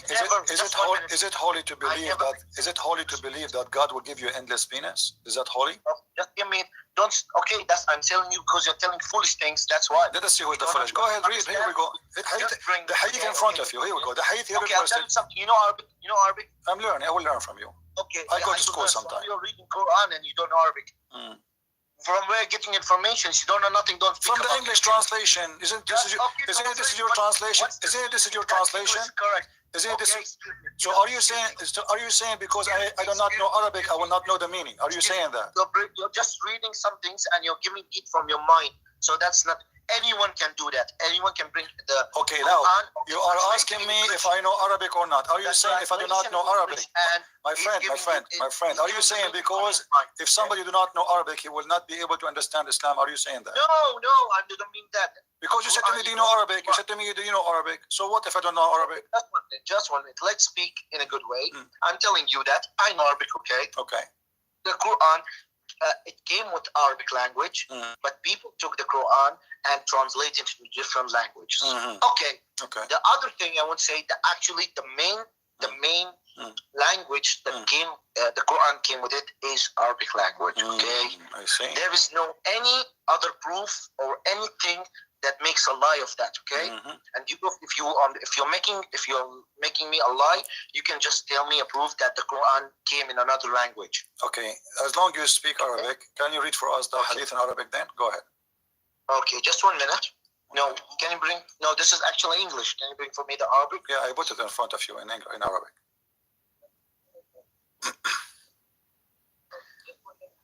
Yeah, which the part you want me to read it actually? Read where it says that there is penises there. Say, yeah, you mean that the page which أحلوا وأصيبوا من النساء قال عطاء قال جابر ولم يعزم عليهم ولكن أحلهن لهم فبلغ أن نقول لما لم يكن بيننا وبين عرفة إلا 5 أمرنا أن نحل إلا نسائنا فنأتي عرفة تقطر مذاكرنا المدى قال ويقول جابر بيده هكذا وحركها فقام رسول الله صلى الله عليه وسلم. Okay, that's enough. Okay. The meaning of that, the first meaning of that, that God gives the opportunity for the people before to come to the Kaaba to be in a clean way. That means that you're saying the meaning of that in a knowledge way that your penis should not have sperm. Should not have, or should it have? No, that means that you're like you're having sex with your wife and you're going to Kaaba. The other meaning for that, if you're having a sex with your wife and you're getting in a church, that's not a respecting for the church. Yes or no? But Yeah, so this is the well, meaning. you see in English The in front other of me, meaning in the front of me. Hold on. So a second. You know, Hey. let me talk too. Please. You know, you are smart. I'm learning from you. It says Okay. here that what you know. We proceed to Arafat with our male organs dripping with the semen. Is that normal that you are a person who left home? No, sorry. Okay. I have the Arabic way here. Just 1 minute. I have the Arabic, and also So you are taking advantage of me because I do not know Arabic, right? You are taking advantage of me. You are taking advantage of me because I do not know Arabic. So you say to me now the English translation is a lie. You are saying to me the English translation is a lie, correct? No, because that's not the meaning. Go anywhere and ask about, any web and ask about this information. You'll see how the meaning of that. Okay, but I'm asking my friend, is the translation is false? Is the translation is false? Is the translation different? the Arabic is different. So because now my Arabic, I don't speak Arabic. So now, okay. So I'm asking you, my friend, is that translation there is accurate or it's wrong? No, this actually I'm reading in Arabic, so I'm translating you in my. No. I mean the translation. The translation in the screen. The translation is the screen. Is that wrong? I don't know actually. I'm reading in Arabic. The proof is with my Arabic. Friend, it's in front of you. The front in front of you. The Quran came with Arabic, okay? Okay, so if we do not know Arabic, we cannot understand the Quran. No, it's not like that. If you learn Arabic, no problem. Actually, okay. Well, you know, I decide to go to school. Okay, my friend, Jibril just spoke to me and he taught me Arabic. Let me read for you. It says, أن حين إلى نسائنا فنأتي عرفة تقطر مذاكيرنا المدى. I speak Arabic better than you. So we came to Arafah and our penises are dripping sperms, dripping. ING. So تقطر مذاكيرنا المدى. Where? تقطر is now. You're speaking Arabic more than good, okay? Okay. So give me the meaning of that, okay? Give me the meaning. It's here. It's in front of you. This is your Muslim translation, and translation is accurate. give me the meaning, okay? I give you the meaning. We go to Arafah. We are in Arafah. The meaning is so clear. Can you show me the meaning is so clear. It says we come to Arafah and our penis is dripping sperm. The problem you're making, actually, I want to know that your knowledge is very, very, very foolish. That's what I'm saying. You actually don't know the meaning in Arabic. You're telling you're very good in Arabic. Show me the meaning of that. So why the Muslims? Show me the meaning. Okay, why What's the meaning? Hold on. Why this is hold on. Muhammad. Tell anyone. Muhammad. It's a miracle. I learned Arabic today. It's a miracle. It's a miracle. My friend, why the translation of Muslims? Why the translation of the Muslims done by the Muslims agree with me? Why the translation made by Muslims? Sorry. Why translation made by Muslims? That's the meaning of that. My friend, I'm asking you. You need to explain to us. It says there, we came to Arafat and our male organs are dripping. English. You're saying that you speak Arabic very good. Okay, where is the meaning? Let your dad call me. See, that's what they do with you. This is what they want to debate David with. You do not know Arabic. You do not know Arabic. In Arabic, it doesn't say that. Yeah, there we go. It's a miracle happened. Jibril came to me and he taught me Arabic. I have no time for kids. If my explanation is wrong, so why the Muslims in their translation in the website agree with me? You need to explain that. They're working for a Christian prince?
Hi, this is Janine.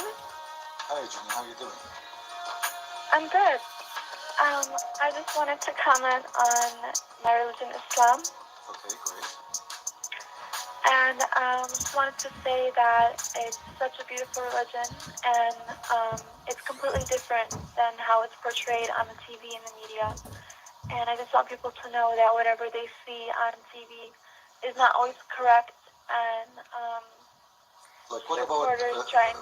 forgive me please, if Islam is beautiful, is it beautiful to be a wife? Is that beautiful? I'm sorry? Is it beautiful? You know, you sound like a nice lady, and I welcome you in our show.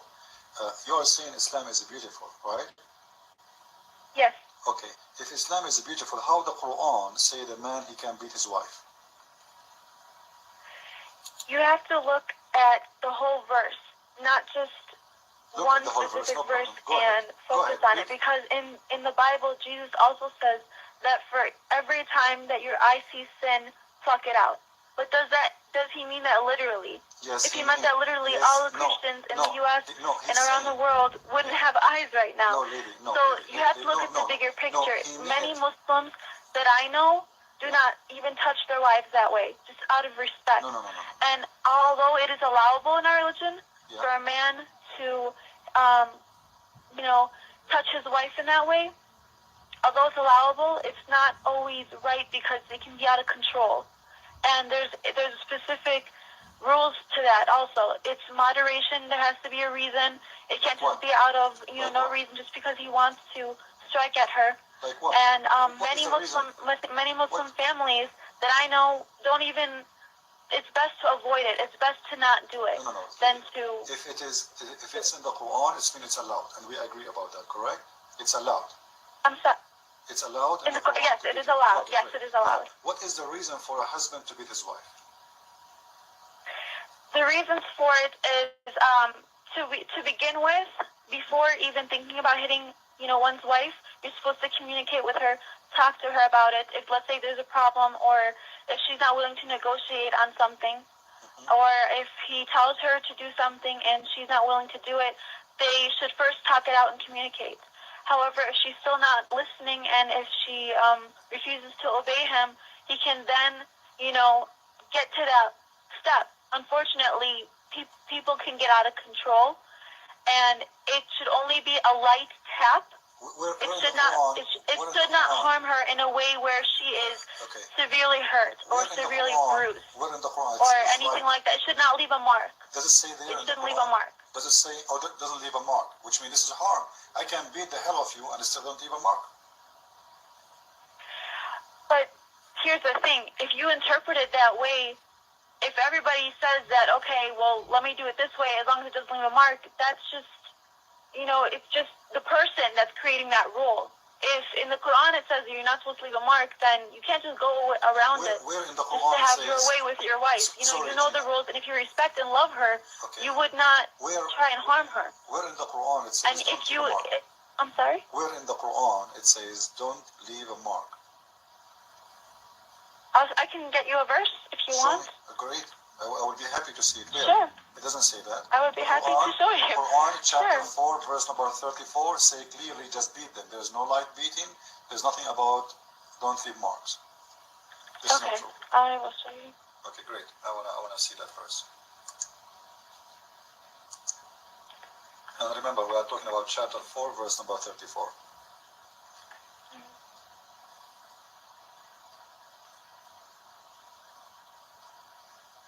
And take your time and look for the verse, no problem. I'm talking to people who are listening to us.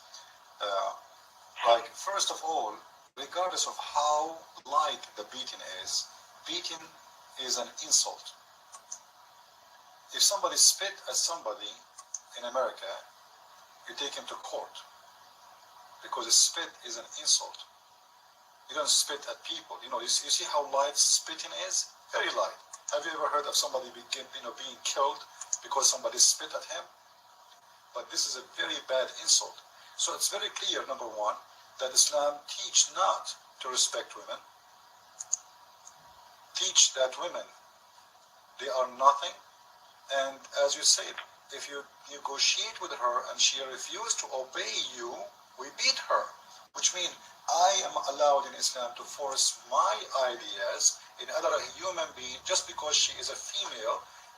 If she doesn't agree, here we go. We got a solution. I will beat you. Can I comment? It's not just because she's female. He doesn't have a right to hit her just because she's female. Yes, that has nothing to do with the fact that she's female. In Islam, men and women are equal but different, and they each have different duties, but they are both equal, and they each should be respected. And if a man truly loves his wife, he would never lay a hand on her. But it is allowed in Islam as a way to control and allow communication and try and fix the problem, so it wouldn't lead to more problems in the future. So you are saying but the first step that is really important is communication before anything. They have to talk it out. Communication. You say to her, That's don't do the that, first correct? step. You say to her, don't do that. Then she do it, you beat her. Is that communication? Is that how communication is? And you are saying to me, this will correct the problem by beating her.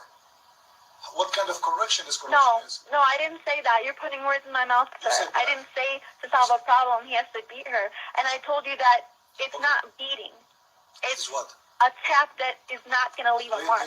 I told you that. Show me the proof. I have in front of me Please, hadith of Sahih I ask you really, calmly and politely, do not put words in my mouth, because I know that this verse can be taken many different ways. No problem. Just as listen. Just as the verses about jihad can be taken in a lot of ways, and the verse about the 72 virgins can be taken a lot of different ways. So I ask that you do not put words in my mouth as I try to explain this, because it is a complex subject. Go on. No problem. First, we ensured that everybody had a part to play in how we implemented the Employer Excellence Programme. Winning the award was a highlight of my career. Epic, every person is connected. Working here, you feel like you're connected to everybody. Air conditioner companies are trying to ban this device from the country. It can cool down any room in seconds without the huge electricity costs. This innovative invention was made by two engineers from one of the largest power providers in the country. They were fed up with seeing customers paying for excessive cooling costs during the summer, so they decided to create a revolutionary portable cooler that can cool down any room instantly, without the huge expenses. It's called FreezeMax, and experts agree it's just as efficient as conventional domestic cooling or air conditioning, for hundreds of dollars less a year. FreezeMax was created by engineers who wanted to create a better cooling device. They knew that traditional air conditioning units used too much electricity and took up too much space, so they used innovative technology to design a portable device that could cool down large spaces effectively and efficiently. After 2 years of researching and testing, they launched FreezeMax. FreezeMax is an eco-friendly cooling device that can chill any room in seconds. FreezeMax is a portable alternative to air conditioners that uses nanotechnology and special materials to cool down large spaces quickly and cheaply. The device is based on a brilliant idea. The key is the evaporative cooling technology that enables it to produce cold air faster than any other cooling system and distribute it quickly around any area. It's 10 times more efficient than other devices on the market. It's also very simple to use. Just fill the water tank from the top, press the button, and FreezeMax will cool down your room in seconds. It has many safety features that other air conditioners lack, and it doesn't expose any cooling elements. So it's totally safe around kids or pets. Thousands of customers in the country rely on FreezeMax to quickly cool down their homes without paying huge electricity bills. The creators of FreezeMax want to spread the word about this new technology, so they did everything to keep the price low, to make it accessible for everyone. FreezeMax's regular price is $149, but if you order in the next 48 hours, you can get a special 50% discount and order for less than €70.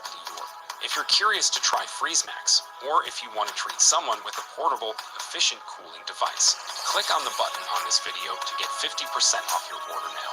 The creators of FreezeMax are so sure of their product. They're offering a 30-day money-back guarantee with no questions asked. This means you can use FreezeMax risk-free. This is a great offer, and it might be removed anytime, so it's best to act fast. My advice: get yours before this super low price goes up. Click the link below this video to order your Freeze Max 50% off now.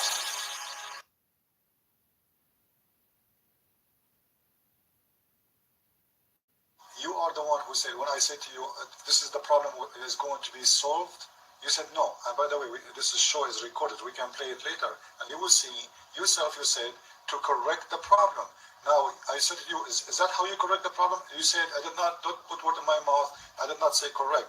So he is beating her for what? If he is not going to correct the problem, it's not the only way to resolve a problem. Please, it's not the only way. Please let me finish. The best way to resolve any problem is communication. Okay. That's the best way. Communication did not work. You beat her, correct? Talking. That's what I mean. To talk it out. She To did not try obey. and Okay, she did not obey. to try and talk it out and see No problem. what She each did not. person What thinks talking? is the right What thing to do There's before nothing anything. there. You are saying to her, do this, or if you don't agree with me, I will beat you, correct? I'm sorry? The man, he don't talk to the women really. He's saying to her, don't do that. He's not negotiating and the proof if There is negotiating, because if he's wrong, and if he says something against our religion, then who is he to say? Who is he to say don't do this? If he told his wife, don't wear hijab, then he's wrong. So he's not always right. The man is not always right. He's only right if he's speaking right, if he's speaking about justice. But if the woman is speaking about justice and refuses to do something that she thinks is wrong, she has a right to refuse that. Okay, let us say. For example, if my parents told me not to wear the scarf, or if my parents told me don't do this, don't do that, I have a right to refuse that. I respect my parents, but if they told me to do something wrong, what I think is wrong, I have a right to refuse that. So just because I'm female does not make me entitled to being weaker or to being silent. Because as a female, I will respond the way that I believe is right to respond. Can I talk? And I'll tell you right now. Can I talk? I'll tell you right now. Can I talk? I expect my husband to respect and love me enough so he knows to communicate with me. If he wants to talk anything out, he comes to me first and we negotiate together. Because that's how a marriage works. When two people talk things out together. And all my friends and all my family members who are married, alhamdulillah, they've been married for many years. That's what they do too. How many wives your husband have? I'm sorry? How many wives your husband have? There's only one. Why? What do you mean? And why? it will only be me. Why only have one? Quran allowed him to have 4. So how you are talking about negotiating, and you are just one of many in the house. If my husband, listen, I give you the time to talk. If my husband, give me the time to talk. Give me the time to talk, please. I gave you time, right? Let us be polite. I gave you the time to talk. Finish your word. It's my time. And you said that if the husband he ordered you to do something wrong, you do not agree with him. Now, if you don't agree with him in something right, he can beat you. Now, if he don't agree with you in something right, which means he is the wrong one, can you beat him? If he is the wrong one? Yeah, can you beat him? The same he do to you if you are wrong? Give me an example. As an example, you mentioned to me yourself an example. Your husband said to you, don't wear hijab, correct? And you said to him, I'm not going to obey you. Now, he is ordering you to do something wrong. Can you beat him? Literally, I can beat him, but I won't do that. I'm just not that type of person. How come he can beat you? Instead, I will tell him why he's wrong. I'm talking in a religious way. I'm talking according to Islam. The woman, she cannot beat her husband if he's wrong. But he can beat you if you are wrong. So what kind of equal is it? Sir, can you show me a verse where a woman cannot beat her husband? Can you show me a verse that says that women are not allowed to hit their husbands? The Quran only mentioned man beating his wives. Or are you just making that verse up to try and prove a point that is not valid right now? Listen, if the Quran never mentioned that the woman can beat her husband, this means you cannot beat her husband. You asked to see a verse, and I just wanted to show you kind of what the Prophet really addresses towards beating. Correct. And I want you to see what I mean when I say that the beating is not to be vicious or severe or something that causes harm to the woman to the point where she cannot answer back to her husband, where she's weak. I want to show you something Okay, go ahead. that addresses this issue that we're talking about, because you bring it up. You're not the first person, and I'm sure you're not the last, because I've been asked about many different types of verses in the Quran. But the thing is, people only look at one specific part of the Quran, and they focus on that, and they become negative towards it to the point where they are so close-minded, they don't look to the bigger picture. And they think that if men don't beat their wives, they're not Muslims. But that is not true. Because men can find ways where beating cannot occur, where beating should not occur. And if a Muslim man does not beat his wife, that does not make him a bad Muslim. It's the opposite. Because it shows that they have a bond, that they communicate first before anything. Okay. And the man he beat his wife, he's a bad Muslim? I'm sorry? The man who beat his wife, he's a bad Muslim? If he beats her to the point where it's beyond the limits of what Islam allows, yes, then he is. Then he's not following Islam correctly. Because he has to follow the rules. Because here's what I'm trying to say. You see? You're trying to hide the if truth. there are some Muslims, and I'm sure there are, maybe there are some Muslim men who say, okay, I'm going to beat my wife because the Quran says that. And they go too far. And they beat their wives, and she becomes extremely, bruised and hurt to the point where she's in the hospital. So bruises are not allowed? That is crossing Bruises the line. Bruises are not allowed? Bruises are not allowed? I'm sorry? Bruises in the body are not allowed in Islam? What is? Like a man, he can beat his wife until she have a bruises. This is not allowed? I'm saying if he goes too far with his limit, if he gets out of control, and where he's hitting her, what control? where he's hitting her, but he does not understand why he's hitting her. He keeps on going, and he loses control of himself, and he keeps hitting her. That's what I'm talking about. I don't think people, they will start beating a woman just for no reason. Simply, the Quran says the reason. She is not obeying him. Because the Quran says, if she obey you, don't beat her. That's why I wanted to redo this, so you could see kind of what I'm trying to get at. Go ahead. I think you're just focusing on it so negatively. I don't, no problem.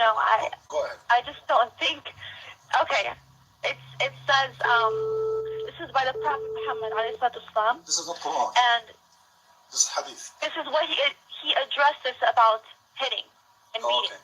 Okay, go ahead. And he addressed this issue. And this is probably more clear than the verses you're reading right now. No problem. It says, he said, you have rights over your wives, and they have rights over you. You have the right that they should not defile your bed, and that they should not behave with open unseemliness. If they do, God allows you to put them in separate rooms and to beat them, but not with severity. If they refrain from these things and obey you, they have right to their food and clothing with kindness. Lay injunctions on women kindly, for they are your wards, having no control of their persons. So he specifically and he repeatedly said kindly to the women. This indicates that the beating is not to be vicious or severe. What is the hadith in Arabic? And that women also have rights over their husbands, just as much as the husbands have rights over them. What is the hadith in Arabic? Can you say it to me in Arabic? In Arabic? Yeah. Of course. Okay. I would be happy to. Read it for me in Arabic. Okay. Okay, I'm gonna look it up right now.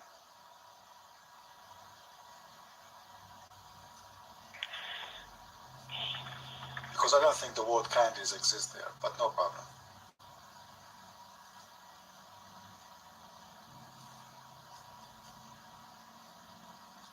Now, it might take you a while before you get it. This is what you told me. Number one, it's mean the Prophet, he agreed with beating women. And he's saying kindly. What kindly? I don't know. You just said, don't make. This is what kindly in Islam.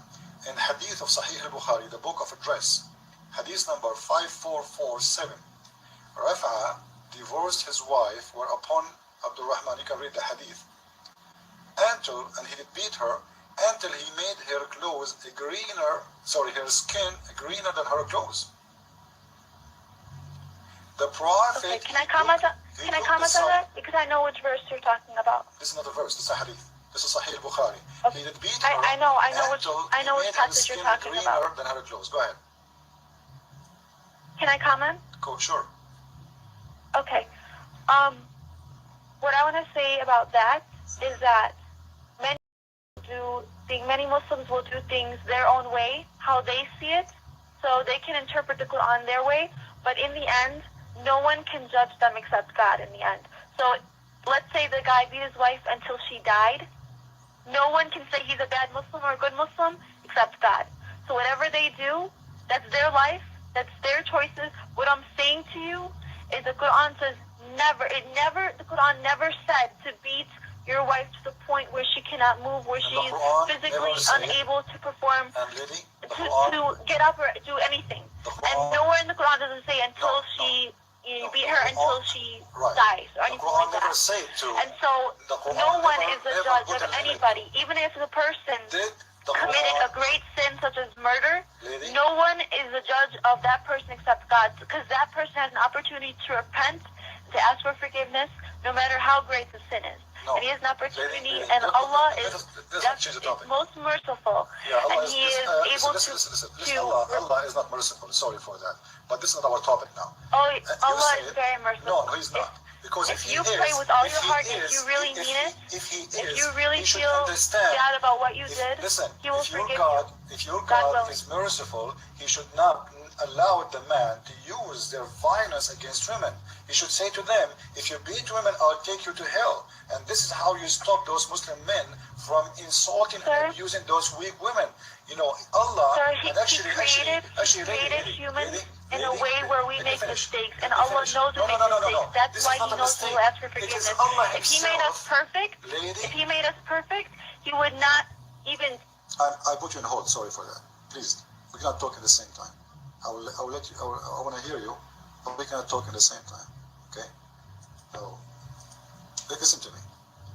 The hadith in Sahih al-Bukhari, and you are free to talk. I'm trying to have a conversation with you, and you're trying to. We cannot talk at the same time, correct? Do you agree? At the same time, we cannot talk. I agree, but you didn't let me Let me say my say. In that hadith, the man he did beat his wife until he made her skin greener. Did the Prophet say to him, shame on you? Did the Prophet say to him, I'm going to punish you? Did the Prophet say to him, don't ever beat her like this again? No, actually he took the side of the man and he told her that he is right and you deserve it. The woman, she don't want the husband. She don't want to stay with him. She don't want to even have sex with him no more. And she is accusing him that he cannot have sex. The man, he is in response, he is beating her until her skin became greener than her clothes. The Prophet, number one, he took his side against her. The Prophet ignored how severe the beating is. As you see, Aisha, she is saying, Aisha, not me. Aisha said, I have not seen any suffering, any women suffering as much as a believing woman. Look at her skin is greener than her clothes. So the man that beat her until he made her skin greener than her clothes, what do you want more? Did the Prophet say why you did that? Nothing. Did he ask him, don't do it again? Nothing. Simply what he did, he said to her, you are wrong, I know what you're saying. And he is right. I understand. Yeah, so your Prophet agreed with the severe beating. Like I said before, Allahu A'lam, God only knows, and God can only judge. We cannot interpret that part or that story, that specific thing, and judge that person, oh, he's wrong, he's right. He's going to hell, he's going to heaven. We are in no position to say that. So, for what he did to his wife, your Prophet is not in position to judge. Even the Prophet, he's human. Who is he, God? God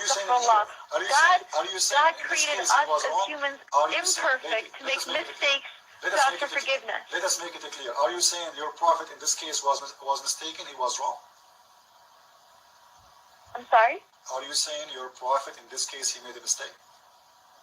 No, I didn't say that. You said that. Then he agreed with beating until he I never said that. I said the Prophet cannot, even the Prophet cannot determine who goes to heaven and who goes to hell. All he said is pray to God. Please, I'm not talking about heaven and hell now. I'm talking about a man, he beat his wife, and the proof he is the judge. They came to him, both of them.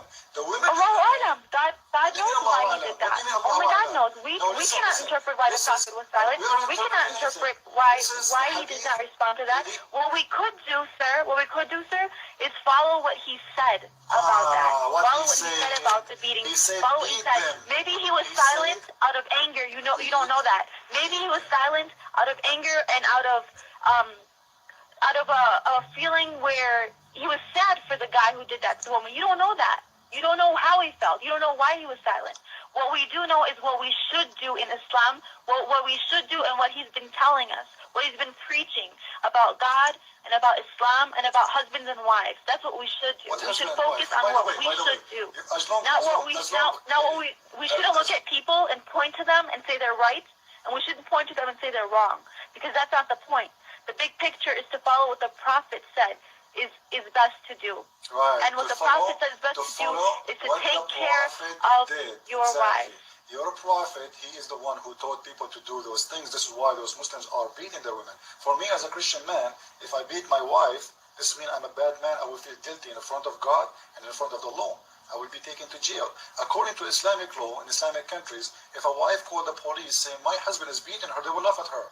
He had the right to beat you. Shut up. So she can't even file a case against him because simply this is his right to beat her. He made it as a legal law for beating. And now, as long as you are talking about heaven, I want to ask you. The man, when he go to heaven, he will have 72 women, 300 boys. Here we go. How many women you will have? How many men you will have? How many men? The man, there is none. There is no equivalent for a woman. Why? As it is for a man. There is none. Why? There's no verse that says a woman will have 72 men in heaven. There's no verse. No, really. Simply, first, this is in the Quran. I cannot say why. I can only say why I think. I cannot say why because I'm not a scholar. I can show it to you from Sahih al-Bukhari, and I can show it to you from the Quran. Open chapter 55, verse number 72. حور مقصورات في الخيام. مقصورات في الخيام. And read the explanation. About the 72 virgins. 50, yeah, this is about the 72. Even the verse number is 72. This is why it's put in there. Yes, 72. I said yes. This is entitled for a man if he does jihad. Why? And that's No. Why? It's about jihad. No. Why? This is not about jihad. This is any Muslim. He will get those 72 women. It's not about jihad. But here's the interesting part to it. Mm-hmm. Yes, I have studied Christianity, I've studied Judaism and many other religions, and I agree with a lot of aspects about it because you asked me that online. But I'm addressing to what you said about jihad. Here's what happened and what's happening now and what people are doing now. In the Quran does not say you kill innocent people, and that's what many Muslims. The Quran say kill innocent people, but this is my topic. You see, you are changing my topic. I put you on hold. You are changing my topic because simply you are ashamed of the Quran. Allah want to give the man 72 women. Why he don't give you 72 men? This is our topic. Don't change. Later we'll talk about it. Are you done? Don't change the topic, please. One by one. That to me shows that you're weak, that you do not want to continue discussing. If you're going to put music over my words, it means you're weak. When we are not talking it about means jihad. you're not willing to discuss this. And I'm trying to be mature with you. I'm trying to have a... Don't talk about mature. Your prophet, he said, women, they are half a brain. ناقصات عقل ودين. So you never be mature and you will never be mature. And actually he said most of women, they will end in hell. This is your prophet word. I can post the hadith in a second. So don't tell me about being mature. Your prophet never considered you mature. And the proof, I can beat you if I'm a Muslim. I can marry 4 of you and I can beat you. And not only that, chapter 2 verse number 282 says that women are not equal to men in the court. Why? Because you're not mature. 2 women equal to 1 man in the court. Now, I will give you the mic. Answer me about this verse. Why the man will be given 72 women, but he will not be given any men? Go ahead. I will answer by saying, only God knows. God knows what men want. Answer? God knows what men are tempted. Is that how justice is? Is that how justice?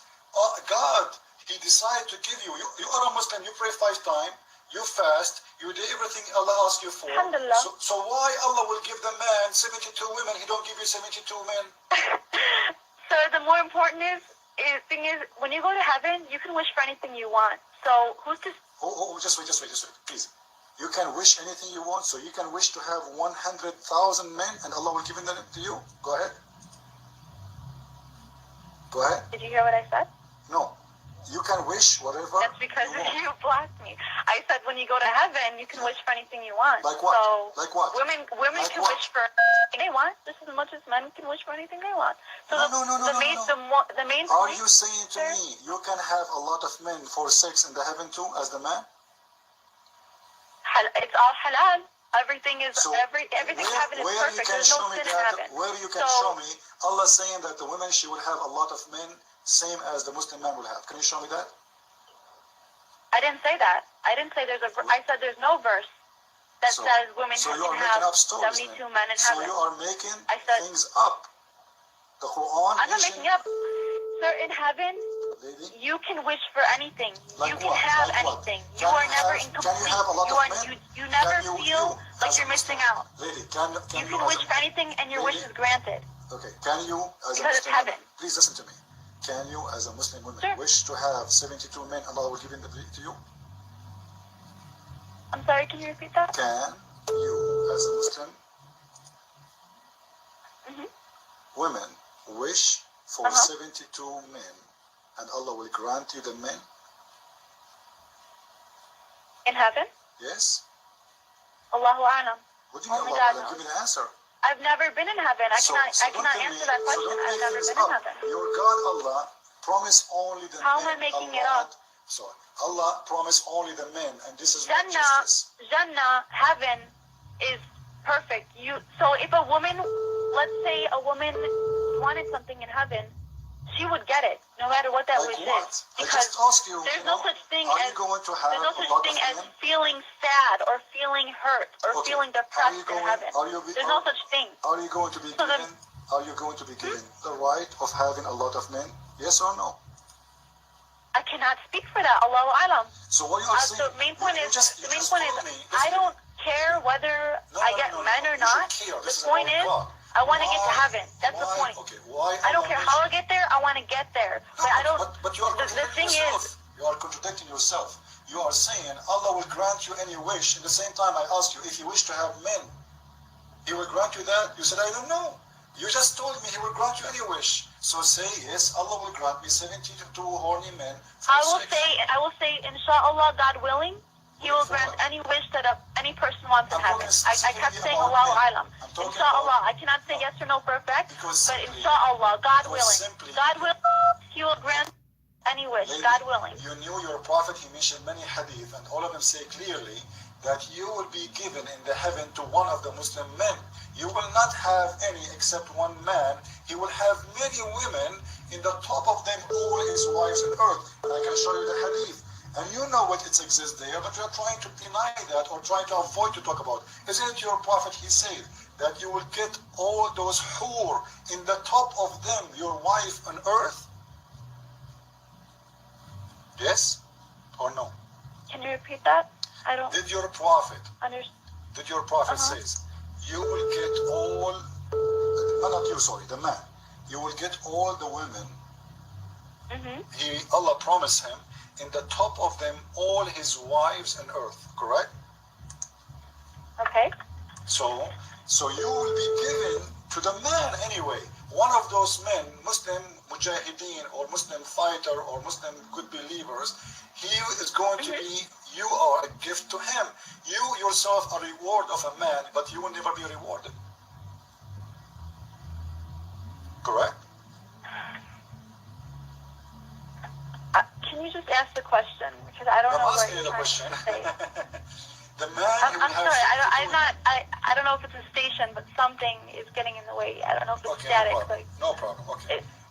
Your voice is very distant. Okay. Can you repeat it again? No problem. Listen to me from the phone, please, not from the webpage. Your prophet, he said, Allah will give the men in the heaven all the hur Allah grant them for, and in the top of them all their women in earth. Correct? Okay. So Trying to you follow along what you're saying. you will be a reward for one of those men, which supposedly may be your husband now. But you will not get 72 men like him. No, you will be one of many women in his palace. So simply, instead of having one husband, 4 wives on earth, In heaven? In heaven, yes. In heaven. We're talking about heaven. Okay. Okay. When you go there, your husband, he will have his 4 wives, like if he did marry in his lifetime 50 wives, he will have them in his bedroom. In the top of them, the 72. Now, you yourself are reward, but you have no reward. Who are you to say that I have no reward? This is what the Prophet says. Hello? Your reward is to be with your husband, that's all. But the Prophet never mentioned what else is What there in else? heaven. He only mentioned certain parts. That's what I mean about the Quran. What else? Like Bible and what you will have Torah here? and Quran. You will be with your husband. There's certain parts that are not mentioned. Like and what? you cannot say that only heaven consists of this. Heaven will only be the women being in a So are you palace saying to me with there's one missing- guy or there's something missing like that. You parts cannot, about heaven you in the cannot be Quran? so literal and cannot focus on something that God Okay, has I want to ask put you about something as a else. part of a. What Sorry? about Allah will give the man in the heaven beautiful boys to serve them? How do you explain that to me? Okay. Sir, when we, inshallah, when we go to heaven, we are pure. And to be honest, personally, I don't mind who what I'm doing in heaven, who I'm with, as long as I get there. That's the main point. And if I am in a palace with a lot of females and we have to share one man, honestly, I will be at ease. I will be at rest knowing that I am in heaven. It's a better thought and a better situation than being in hell. And that's all I really care about personally, since you asked what I think. Do you have a guarantee But that this is really the main Now listen. sir, can I speak? Listen. The main thing is to focus on how to get to heaven instead of focusing on something so small like how many girls does a guy get in heaven, because that's only a certain part, and not every man who dies in the name of God gets that, because some men don't do it the right way. They bomb themselves, they bomb other innocent people, and that has nothing to do with the name of Islam. That has nothing to do with the Quran, because the Quran says that you die in the name of God, but you do not kill innocent people. And that man in Texas killed innocent people. And those people on 9/11 killed innocent people. But Allahu A'lam, God only knows if they're going to heaven or hell, but what they did was wrong. We are changing topic now. What innocent people in Islam? I'm sorry? What innocent people in Islam mean? Innocent people are those who don't deserve to be killed, are those who are not involved Who deserve to be with killed? war Who or deserve to be violence killed? Who deserve or to be killed? causing Who deserve to be killed? any sort of dispute. Who That deserve you have killed? to be, for example, I'll give you an example where, inshallah, the men who die in this, in this place or this situation, inshallah, they will go to heaven. Inshallah, Allah, but I'm telling you a situation. Let's say, I'm talking about right now. No, I don't know. Tell me. Are you there? Until they die. Both. Repeat again, please, because I lost your voice. Repeat again what you said. Can you repeat again? Tried to go and kill Israeli men. He is defending himself, defending his country, fighting in the name of God. Inshallah, he will go to heaven. However, if a man went to the supermarket, blew himself up, and blew other people... Listen. Just wait. I have to put you on mute because I want you to repeat again. I did not hear a word. I lost your phone for some reason. So I will take you from a hold. Repeat again what you said, please. I did not hear anything. Go ahead. Do you hear me? Repeat again, please. I did not hear any word. Hello? I already told you what I... No, repeat again, It please. seems like you. I lost my It voice. seems like you don't want to hear it because you know it's the truth, or you don't want other people listening to it because you know I speak the truth, and you don't want them to hear what I want to say because you want them to listen to the media. You want them to listen to what the media says and feel. What's wrong with you? This is a show is recorded. When we play it later, you will see your voice is not coming through. I'm not lying to you. And I'm asking you to repeat it again, please, because we did not hear a word. I'm not trying to silence you. Repeat again. If I want to silence you, I will not say repeat again, please. Go ahead, repeat again. Okay. For a man to die in the name of God the right way, again, I'm saying, inshallah, Allahu alam, I'm saying, for jihad to be in the right way. Of course, there are many meanings for jihad, but one example is if a man died for his country in the name of God, in the name of dying for one God, for his religion, for his country, for his people, for his land, is if, for example, during a war, the Israeli-Palestinian conflict, both sides know that they may die. So if a Palestinian man went and killed Israeli men, he's defending himself. He's defending his country. He's defending his land. And the Jews, the Israelis know, they know that they're going to fight back. And subhanAllah, even the smallest kids throw rocks. That's a form of defense. That's a form of jihad, because jihad is not a holy war. Jihad is when you struggle to do what's right, struggle to do justice in a situation where injustice is happening.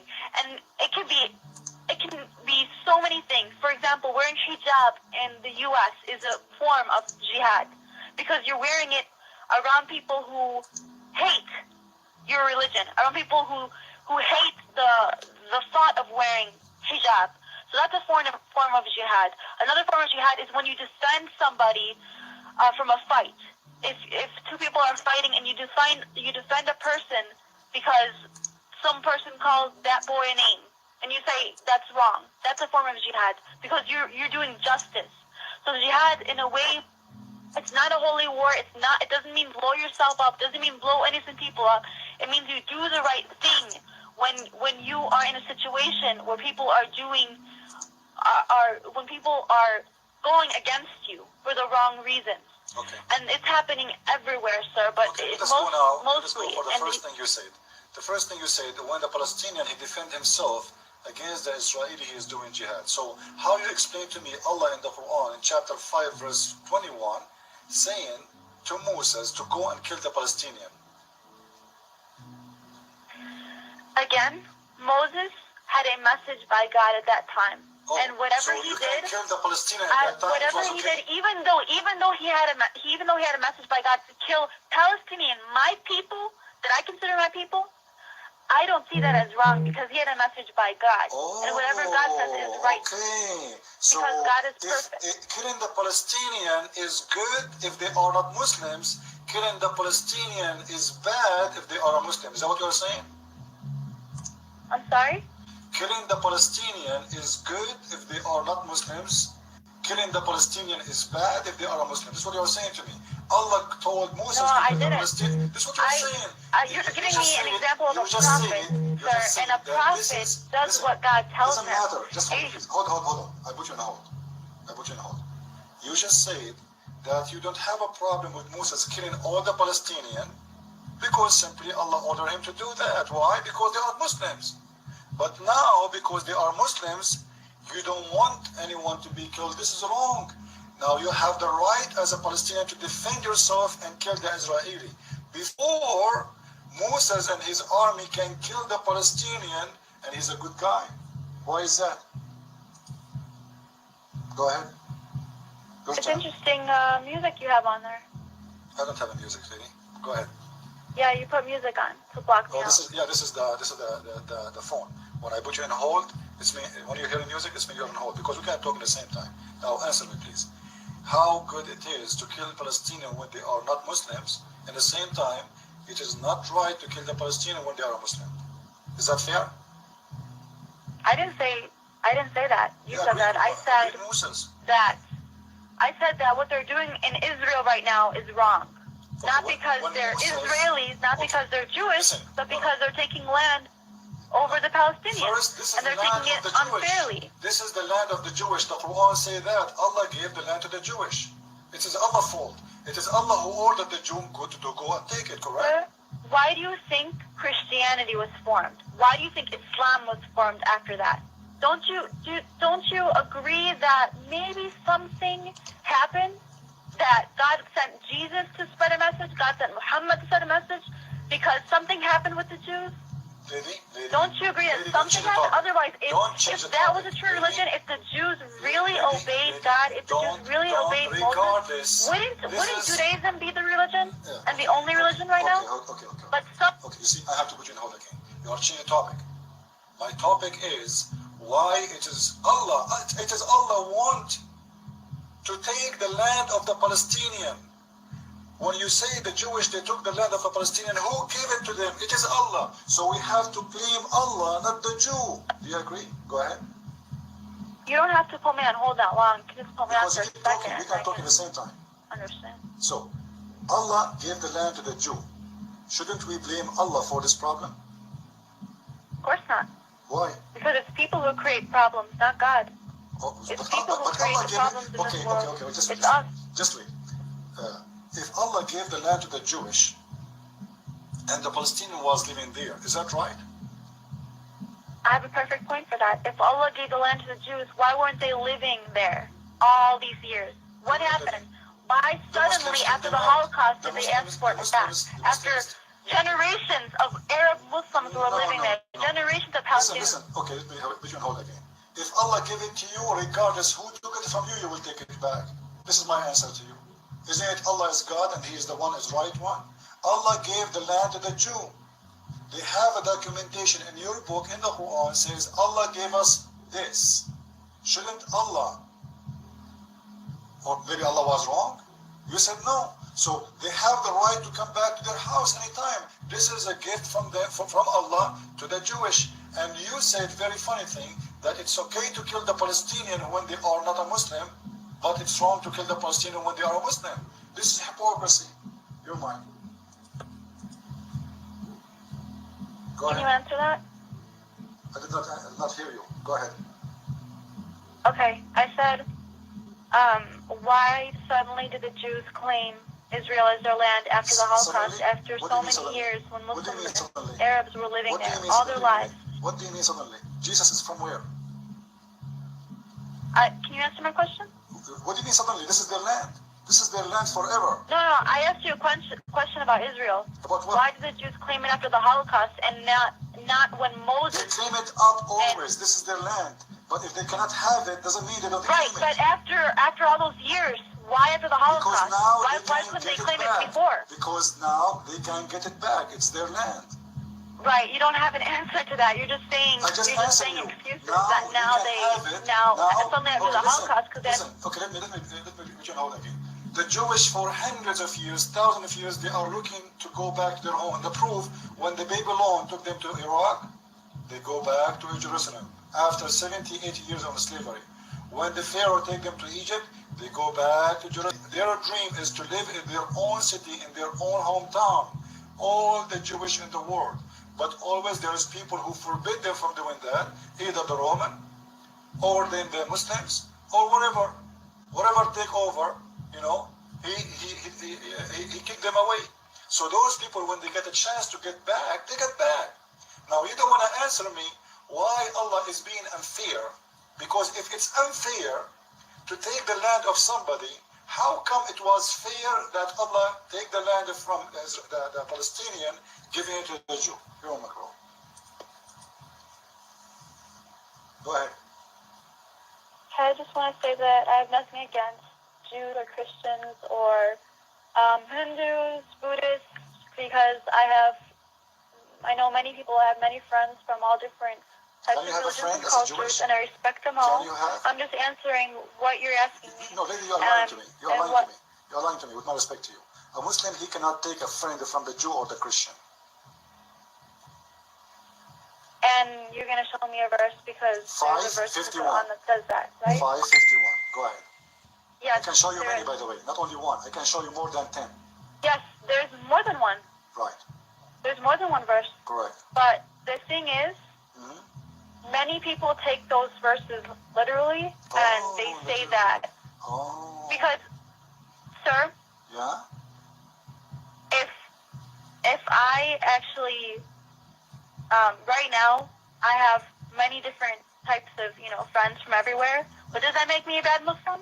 No, because Muslim embraces people from everywhere. Islam is a religion for everyone. So if not a religion for everyone, then what are we going to do? Isolate ourselves from other people? Okay, so I live in a world. I live in the West. I live in the U.S. You are just using taqiyya. How is it? You are using taqiyya, lady.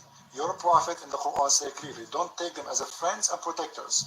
Now you live in the USA. Does that mean you accept the president of USA to be your president? The Quran say no, you cannot. So you are practicing taqiyya, which is allowed in Islam to lie. And you are saying to me, I have many friends when the Quran, actually your prophet, he said in the hadith, don't initiate salam to the Christian and the Jew. And if you meet any of them, force them to the most narrow alley. And you are telling me you can take a Christian and a Jew as a friends? Well, you know what? Mm-hmm. I am. And I will continue to do that because I believe that this is how they see, that this is an opportunity to see Muslims for how they really are. And my friends see me for how I am, not the Muslims seen on TV. So I'm going to take that risk, sir. And inshallah, Allah... Just wait. I will begin hold. Take a risk to go to hell because the Quran say clearly, the one who take them as a friends is one of them is an out of mercy. Simple, clear. Open Ibn Kathir, open Al-Qurtubi, open Al-Tabari, open Al-Jalalain, open any explanation book, all of them saying the one who take them as a friends is going to go to hell unless he is lying. It's okay. You don't mind.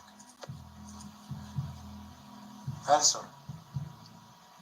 Isn't this what all the Muslim scholars say? I already answered. You did you hear me? No. He wasn't hold. I said to you, Ibn Kathir, Al-Qurtubi, Al-Tabari, Al-Jalalain, and Sahih Al-Bukhari, Sahih Muslim, Musnad Ahmad, Ibn Majah, Ibn Dawood, all of them say that a Muslim cannot take a Christian or a Jew as a friend. And if you do that, even the Quran say that, with the explanation, if you take a Christian or a Jew as a friend, you became one of them. Correct or wrong?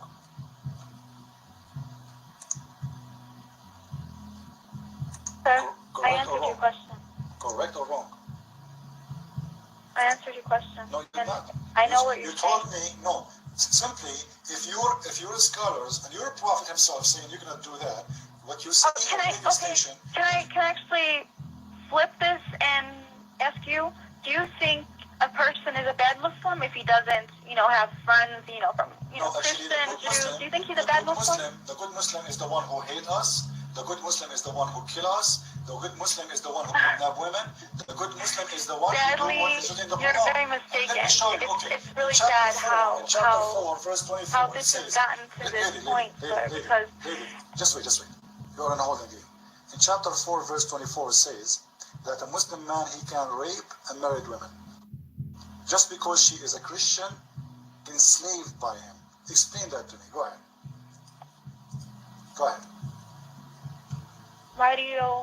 Why do you put me on hold when I'm trying to answer? Because we cannot talk at the same time.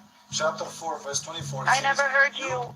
You can. I never heard. Can't you tell me that you want to speak instead of block me? I'm repeating again because we cannot talk at the same time. I give you a chance. This is your chance. Chapter 4, verse 24. Actually, you didn't give me a chance. You said answer and then you blocked me. You don't want to answer because we cannot talk at the same time. Exactly. So why can't you give me my time to answer? I gave you the time to recite the verses of the hadith. I gave you the time. But yeah, when it comes to me, you block me. I am the one showing the Quran. You refuse to read the Quran. You are ashamed of your Quran. Can I answer? You don't want to answer. If you want to answer, I do, but you won't let me. Okay, read the verse. I've been trying to answer this whole time. Read the verse for me, please. Everything that you said is correct. Okay. I did not deny anything. It's correct. Okay. And I've read those verses. And I know those verses. Alhamdulillah, I know what you're trying to say. However, like I said, there's many different interpretations. And there's nobody out there that says this is the correct interpretation because nobody is God. You know what I mean? So everybody...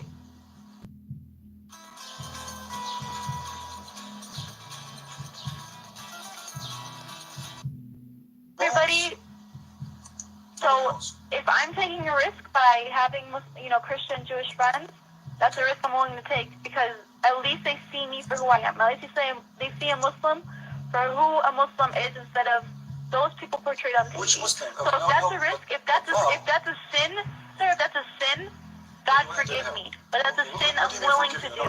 The verse verse says, وَمَنْ يَتَوَلَّهُمْ مِنْكُمْ فَإِنَّهُ مِنْهُمْ وَإِنَّ اللَّهَ لَا يَهْدِي الْقَوْمَ الظَّالِمِينَ. So you are saying that if you became one friend to them, you became one of them, and Allah called you. So you think becoming Christian is bad? So you're kind of contradicting yourself. You're saying you're becoming one of them, and this is bad. This is your God words. How is that bad, sir? Actually, your God says we are the worst creatures. Your God, Allah, called us as the wab, which means animals. Your God is the one. Do you want to show the verse? انتوا المسيحيين واليهود من أهل الكتاب من أهل الكتاب, and there's a verse that says they are the people of the book, so you respect them and you give them dignity and you respect them. Christians and Jews and Muslims are people of the book, and they come from the prophets Musa and Isa, and that's why we have to respect them. We don't hurt them. We don't try and. Do you want to show you the verse? Open chapter 8, verse number 55. I know the verse. I know what you're reading. I have it right in front of me, sir. Okay, read for me. Read it. If you know it. The chapter 5, the one that you exactly that you just said. And I responded. I responded to your question. But it's like you don't want to hear it. It's like every time I try and say something positive or try and say my opinion on it, you don't want to hear it. You are not. And that's what kind of frustrates me because. Okay, just hold. See, we cannot talk at the same time. When I showed you your God, Allah saying, if you take her and hold, don't talk. Allah says, if you take them as a friend, you are one of them. You said to me, I can be one of them. You have no problem with that. Allah saying, if you take one of them, you became a bad person. You said to me, are you saying to me Christians are bad? It's not me who's saying that. It is Allah. You see how you play with the words? Your God, Allah saying, the one who take them as friends is bad. And your Prophet explained the verse. If you take them, you are out of mercy of Allah. You will never enter heaven. And you are not a Muslim. And you are the same as they are, which means you are filthy. Now, you answer me. Go ahead. Speak. Can I show you, Read the verse. Okay. This is just, from Surah 5 al-Ma'idah. And it's verse 18. Do you want me to read it in English or Arabic? Which one do you prefer? This is the one you choose? You choose this one for, this is abrogated verse. It's the one about Christians and Jews. It's about... Abrogated, lady. This is an abrogated verse. Don't you know what abrogation means? You don't want to hear the verse? You go ahead. What does verse have to do with our topic anyway? What does verse have to do with the topic? You were talking about Christians and Jews and how we're not supposed to be friends with them, and I'm trying to explain it to you. You said 5:18, correct? You said 5:18? Yes, 5:18. And this one about being a friend to them? Show me that. I'm sorry? This verse about being a friend to the Christians? It's talking about what happened. This is not our topic. What happened? I'll show it first. The verse is full of mistakes. Okay, right after that. Oh, people of the book, Ya Ahl al-Kitab. That a messenger has come. That just shows that it ties all three of us, like all three religions together. Christians, Jews, and Muslims. Wait. Ya Ahl al-Kitab, O people of the book, is mentioned several times in the Quran. Lady, you do not know how to read the Quran. This is not verse number 18. You are reading number 19. In the Quran, the number come after the verse, not before it. So learn how to read your book. You are teaching me about your religion, but you I'm reading my book, right? I have this on right in front of me, sir. And considering the fact that I'm Muslim, I don't think it's your place to even question when I'm reading and question my beliefs. I am a scholar. Because you're the one misinterpreting. Just wait. I'll put you on hold. You said the chapter 5, verse 18, but you are reading 5:19. Did you get the point? I am teaching you how to read your Quran. In the Quran, verses come after, the number come after the verse, not before. Are you Ahmadiyya? The mic is yours. Are you Ahmadiyya because you are using the wrong Quran? Are you Ahmadiyya? There's only one version of the Quran. Are you Ahmadiyya? No, there's many versions. There's many versions. The Bible has been changed, but the Quran has never been changed. So each version that you're reading is the right one. Lady, there's many versions, and the proof, you are quoting for me verse number 18, as you said, but it is 19. No, I said 19. I said No, the one you said after 19. that. You said Ya Ahl 18. al-Kitab. If you You said- heard me right, unless you blocked me again, I We are said verse recording. 19, Ya Ahl We are al-Kitab. recording. قد It جاءكم is رسولنا 18. يبين لكم على فترة من الرسول. That's what I said. Verse 19, I said the one after 18, after وقالت اليهود. I said يا أهل الكتاب. Why would I confuse those verses if I didn't have it in front of me? Okay. Why would I make that Now up? what? Okay. What this verse is about? Nothing. What does this have to do with our topic? Because you're talking about Christians and Jews and Muslims not being friends, and I was just pointing out that No, but it we are says kuffar. the people of the book. We are kuffar. I'm sorry? We are kuffar in the Quran, correct? I'm Are we sorry? kuffar? The Christians, are they kuffar in the Quran or not?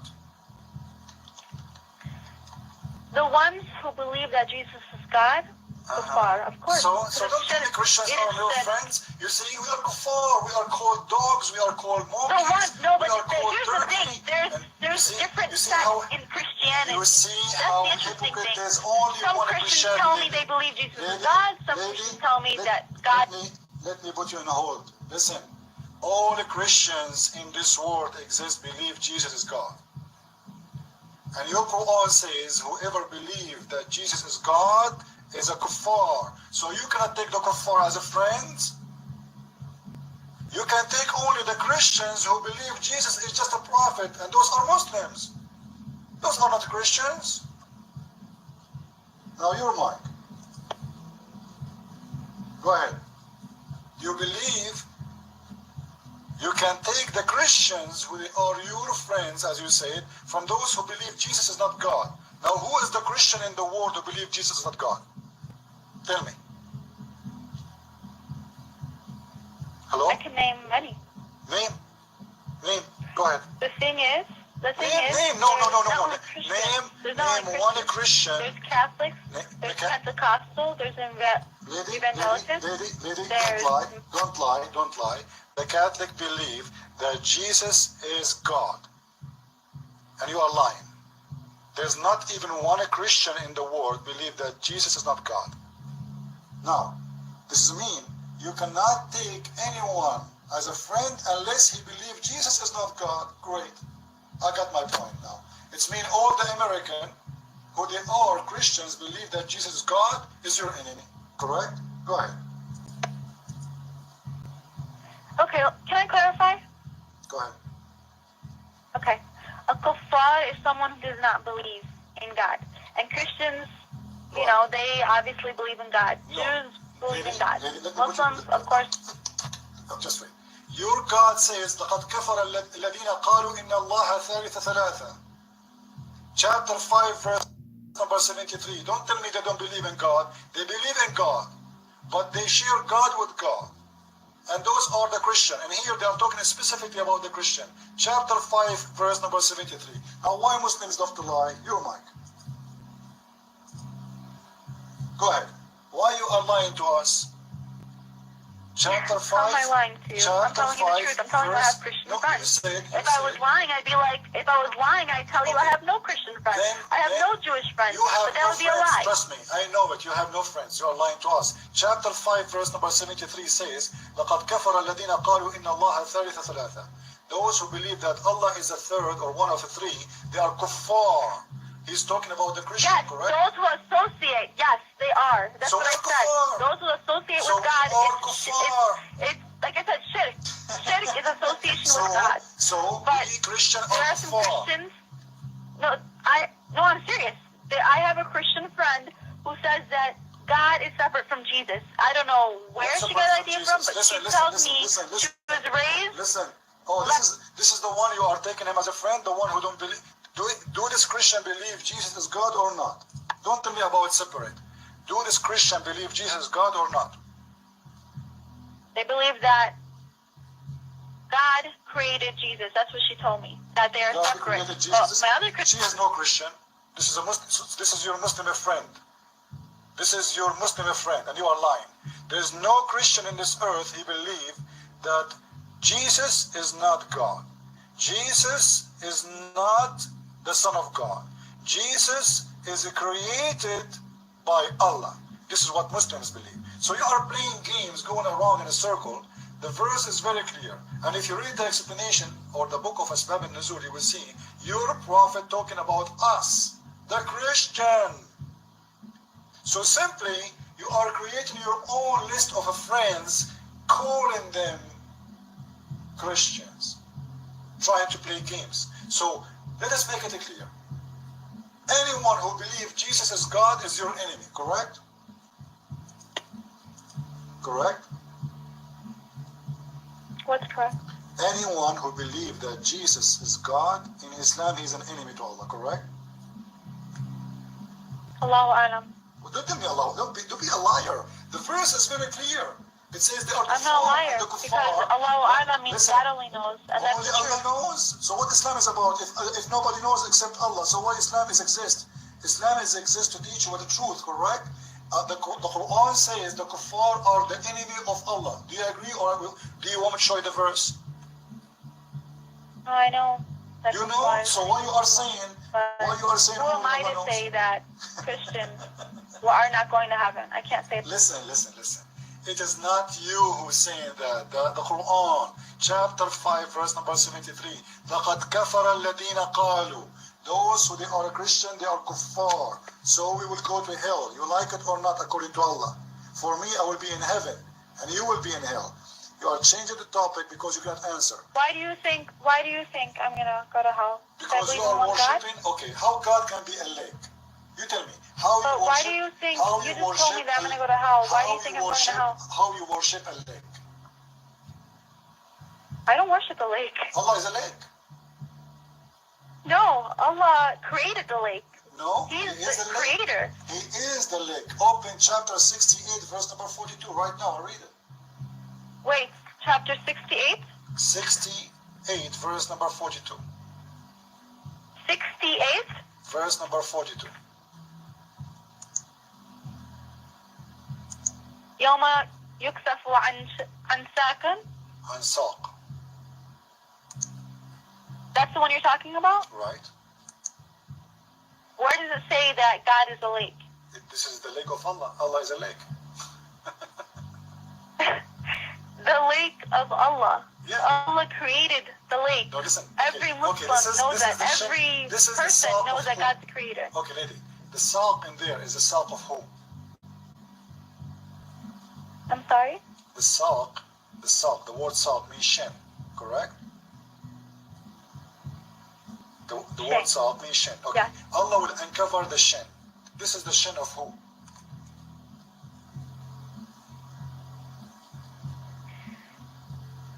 I think you're trying to twist the verse because the verse is trying to say that the lake worships God. It's sujood. It worships.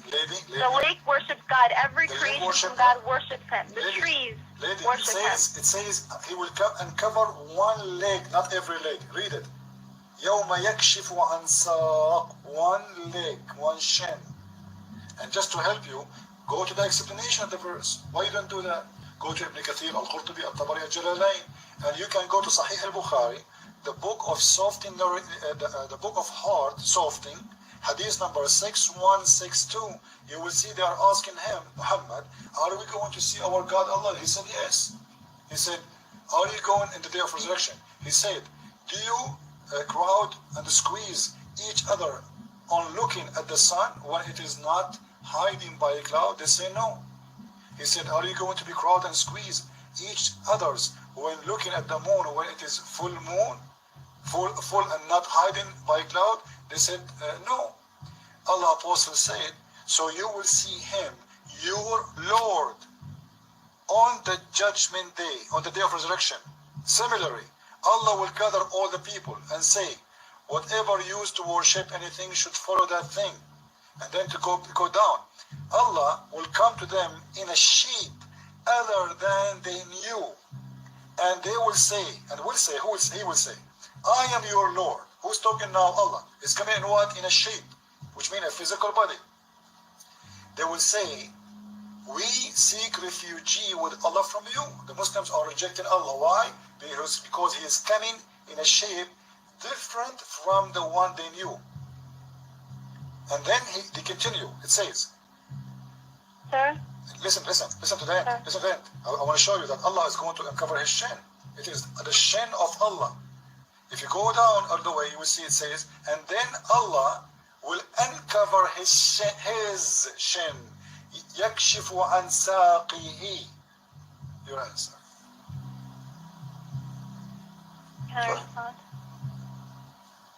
By the way, are you in chat room? If you're in the chat room, I can show you the hadith there.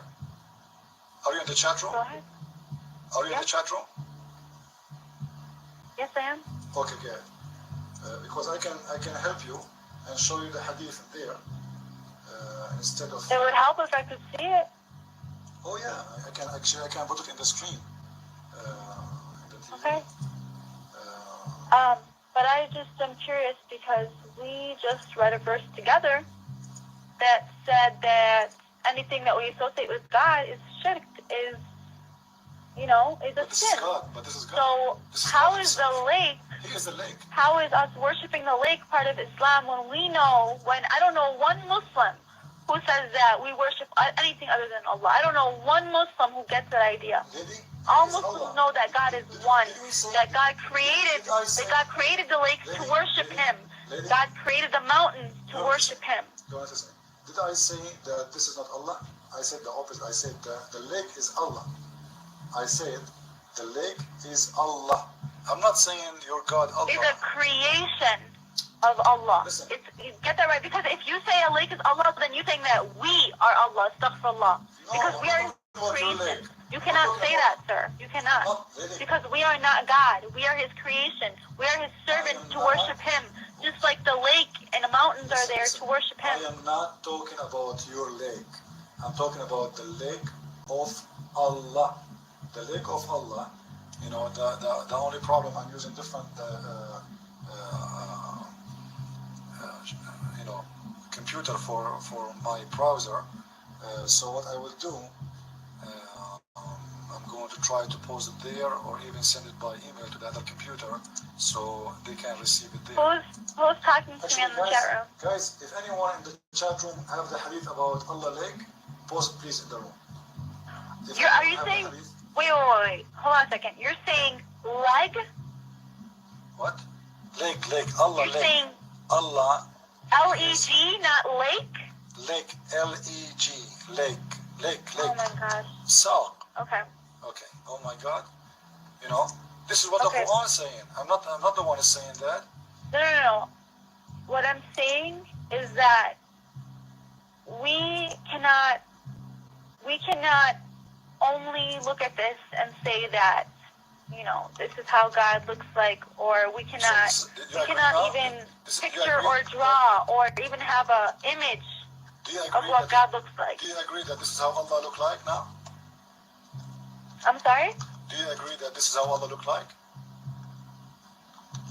I don't know what God looks like. Well, this is the lake. He is saying he's a lake. You don't know what that leg looks like. It doesn't matter. Who cares how it looks Exactly, like? it does not matter. What matters is that God is more powerful than anything else, and that we have to worship Him. It doesn't matter what God looks like. Doesn't matter. We are talking about Allah being a lake, and now you just agreed that Allah is a lake. Or what you are saying, maybe he look. No, I didn't say that. You said that. You said that Allah's a leg, right? And I said it doesn't matter because God is God. But you're taking that verse in that way. The God is lake. So in a way, you're kind of. God it says the shank. An saqin. It's saying the shank, not God is the shank. So it's Allah saying the shank. We don't know what that shank looks like. So you are saying Allah have a because we shank. are human. So Allah have a shank. You can't say that it's a human shank. You cannot. Listen. Allah has a shank. Do you agree?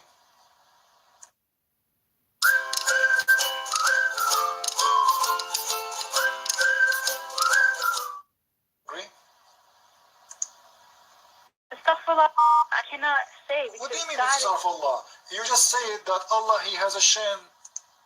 Allah is unique. Allah is one, and this is not the question.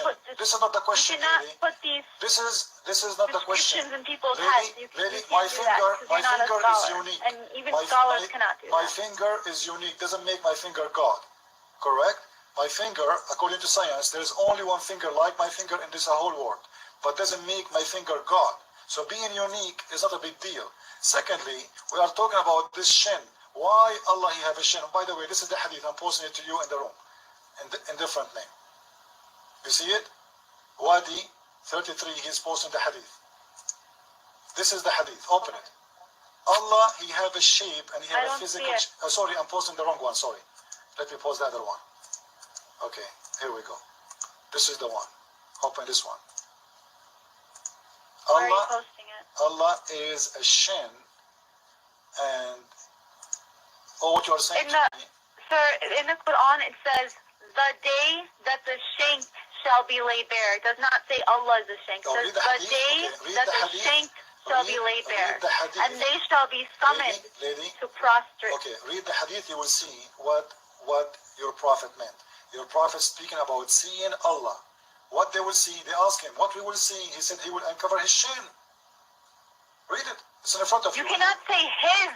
You can't give descriptions to God. Even though it is in the Quran, the shank, you can't give a description to what the shank looks like. You know what I mean? Like you're focusing on something so small. What's wrong with you? You have to focus on the big picture. Focus that the main picture out of this verse is saying that the people will not be able. That's what it's trying to say. It's not me who is saying his shin. It's your prophet.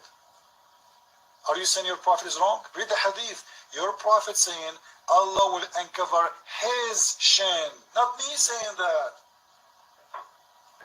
Now after you see it, then you have to agree with your prophet, and suddenly I was wrong before, I'm right now. Now why your prophet saying his shin? What did you write in the... Why your prophet saying his shin? I'm giving you the hadith. Why your prophet saying...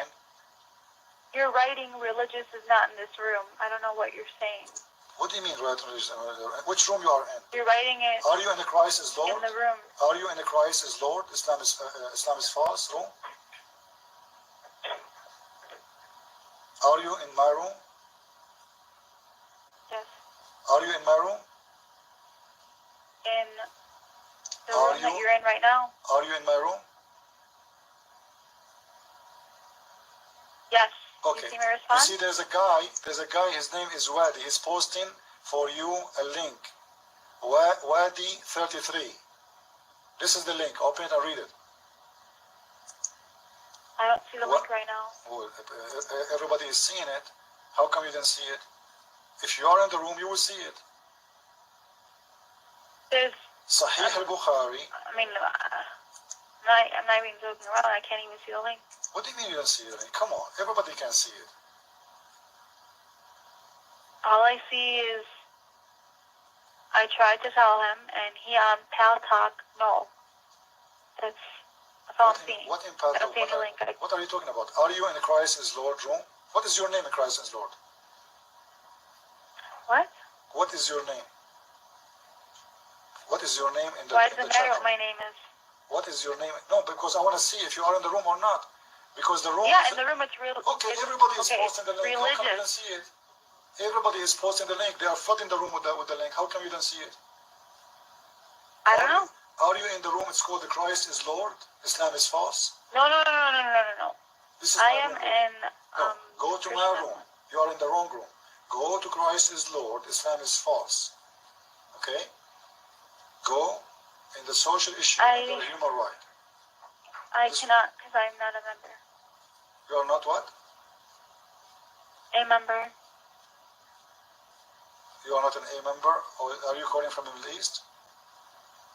What do you mean? I'm not a member, so I cannot go in more than 2 chat rooms. Well, go out of the Christian chat room. So if there's any way you can come in here and post it. Why you want to stay there? Just leave that chat room so you can see the link. Don't you want to see it? Your prophet Yes, but I don't know how to get to that one you're talking about. Okay, this is why I'm asking you what your name, so we can invite you and we can add you. Okay, did you... Okay, go to the social issue, really. Close that room you are in. Go to social issue. Click at the human right. And then my room in the top. Is it God chat? No. It's called the Christ is Lord. Islam is False Debate TV. Christ. Excuse me? Debate TV. It's called Christ is Lord, Islam is False, Debate TV.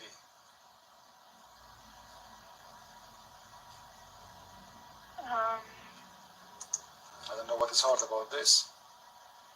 I'm looking in the chat rooms and I don't see it. And the human right. Human right.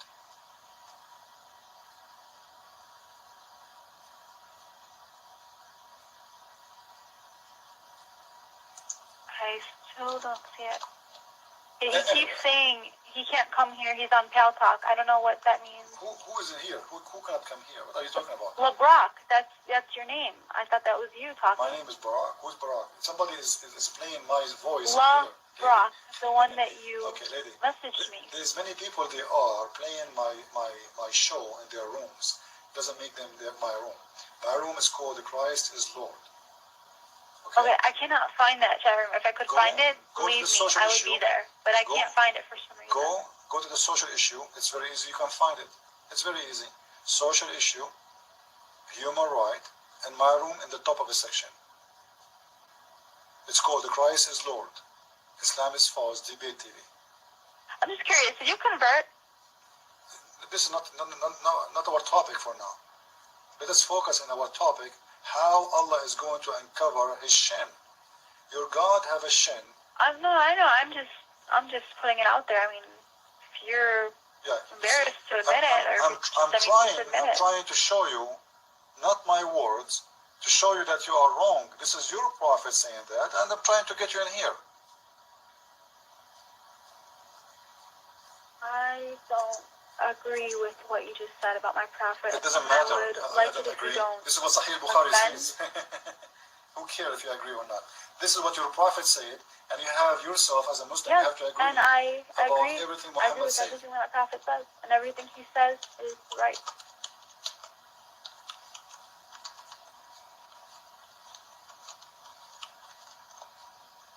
So, did we arrive to the point where you find that Allah is going to uncover His shin, and He have a shin? I agree that there's going to be certain people in heaven and Firdaus that they're going to be lucky to even be near Allah, and Allah is going to try and uncover part of Himself, but people will be so. Here we go. So now we agree that Allah have parts, and one of His parts is a shin, correct? Allahu A'lam. Well, yeah, I see. When you put a Muslim in the corner, he said, "You only Allah knows." What is You know why, sir? Even though I understand it says in the Quran, but I personally don't put descriptions on God. It's not you.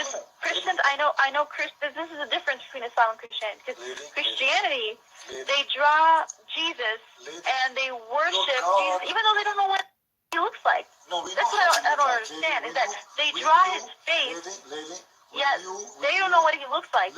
Lady, our God, He can come to us in any image He wants. And when we say Jesus is a man, He was a man. It doesn't matter how His face looked like exactly. Who cares? But He came as a man. But now we found that your God, Allah, is a leg. He have parts, which means He have a physical body. You rejected Jesus for being a man. You accepted Allah for being a shin? No, I think that's what you're trying to say, and I'm not going to admit to anything like that because you're twisting my words. You are the one who said Allah have parts. And may God forgive you for listen. May God forgive you. Aren't you the one who agreed that Allah is going to show some of His parts? I agree that Allah will try and uncover Himself. I did not say any parts. I did not say physical body. I did not say shank. I said He will try and uncover Himself, and the people will be lucky to even be near Him. Lady, why Muslims always they deny what they say? A second ago you said Allah will uncover one of His parts. He will try and uncover Himself. I said. You said He will try and cover Himself. Okay, so Himself is a leg. People will be able great. to So Allah Him. will uncover Himself. What is Himself? A leg. No, you're saying that. I never said that. I said that in the Quran it says shank, but you cannot think that it's a leg. You cannot think that it's like a physical human leg. You can't think that because a leg to us, to humans, is different.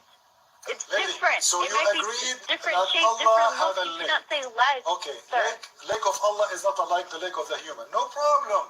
But still he is a leg. He is the one, he described himself, not me. I'm not describing him as a leg. He called himself a leg. As long he called himself a leg, it means he is a leg. He knew himself better than me and better than you, correct? He called himself a leg. He is going to uncover his leg. He didn't call himself a leg. That's if that is, that's a part of him. He's not a leg. Here we go. That's a See, part. a second ago you said you did not say part of him, and now you are saying again a part of him. After 2 minutes you will say I did not say I'm a part. saying if. I'm saying if what you're saying No, about the leg. no I'm if. saying if No, he's you did not not say if. a leg. You cannot say like you can't. I don't give descriptions. I'm sorry. I just personally Okay. I don't have a description of what God looks like. I just pray to God. Okay, You know what I mean? listen. I have faith in him. I trust him. It doesn't matter to me what the physical parts of him. He is just unique, and he is Thank you unlike very much. anything, Thank unlike you any very other much. being. He's So the you most just powerful. Just say it, you agreed that Allah is a physical. Allah, you have physical parts, and you Muslims, you rejected Jesus for being a physical, and you accepted Allah who come with parts. No, we don't reject Jesus. We You accept rejected him as Jesus a as prophet. God for his being He's a man. prophet. You rejected Jesus as being God for being a man. You accepted Allah for being parts, and this is very funny. Now, if Allah have a leg, his leg is attached to what? Exactly. This is why I don't answer this, because you're trying to have a conversation about something that is too complex for humans to think about. Why Allah, Humans then don't why know what Allah God saying looks to like. us he is a So I leg? can't have a conversation If with it you is, if when there you're is, trying to make me say stuff about what God looks like when you don't know what he looks like. I don't know what he looks like. All it says is a part of the Quran. You cannot make me say things and give excuses for me to try and describe God, because I don't know what he looks like. Nobody does. lady, All we can do is lady, pray to him it is and have Allah, faith in him it is and Allah, know it is that he is Allah, the most it is powerful. Allah saying he is a leg, not me. And you are running away from the question because simply this is I'm not running away from it. idea. You know why? I'm hesitant. I'm not running away from it. I'm Okay, who hesitant created because the part if of I Allah? say something wrong, I will be held accountable, and I don't want to do that. And if I don't know the answer to something, I'm not going to pretend to know the answer to something. Right. I'm going So to you say don't have Allahu an answer. Alam and leave it at that, because God knows. You don't have an I don't answer. know the answer to everything. Okay. God, Who is the everything one? happens for a reason, and I believe that. Okay. The This parts of Allah. The parts of Allah is created from what? Nobody knows. Maybe. That's the beauty of maybe it. plastic. God is unique. Maybe plastic. I'm sorry? Maybe plastic. Can I translate? Maybe plastic. Plastic. There's no translation. Plastic. What did you just say? Plastic. Like plastic bag. He's made Plastic? Yeah. Maybe he's made it from rubber. Maybe he's made it from bricks. I said nobody knows. Allahu Alam. I cannot put a But this is description on mean. it. Okay. Can Allah be inside his creation? Huh? Can Allah be inside his creation? Allahu Alam. But so far, as of now, he has never taken on a human form. That's what Muslims believe. He has taken on the form of a fire when he talks to Moses. I believe that. But a human form, mustahil. Allah became a fire? Mustahil. If you want, listen, I'm going to tell you something, because this is an example of what God does. If he wanted to send humans, he would. Please, this way. You said Allah became a fire? Allah became a fire? Is that what you say? Repeat that again. Go ahead. Allah became a fire? Okay. Allah became a fire? Allah took on the form of a fire to talk to Moses, and that's how he communicated to Now, Moses. is fire a creation of God or it's not? Of course. So Allah, he created himself as a fire? Allah's voice came from the fire. No. You said we can't. You said he took the shape of a fire. You said he came to Moses as a fire. Well, yes, his voice and his form was fire. As Yes. a fire. Okay. Yes. Who is the one who created the fire? Allah. Okay. How Allah is the fire and Allah created the fire? So he created Because he's Allah. Allah created Allah? He can do whatever he wants. No. If he is a fire, who is God? Allah. He made himself. Okay, he made himself a fire. Okay, he made himself a fire. So Allah have no problem to be transforming himself to be a fire, correct? Allah can do whatever he wants to do. So can Allah be a man? Can Allah be a man?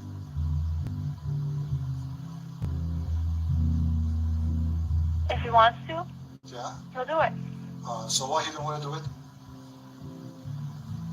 What do you mean? Why doesn't he want to do it? He never did it. Why you are rejecting Jesus to be God if Allah can be a man? You know why? Because I don't support shirk, and if you say that Jesus is God, that's shirk, that's association. And Muslims do not associate. Listen, the idea of shirk is about worshiping many gods, correct? If Allah himself became a man, he's still Allah, correct? No, not really. He's Jesus. That's what Christians think. Okay, when Allah became a fire, now we have Allah and we have the fire, two God or one God?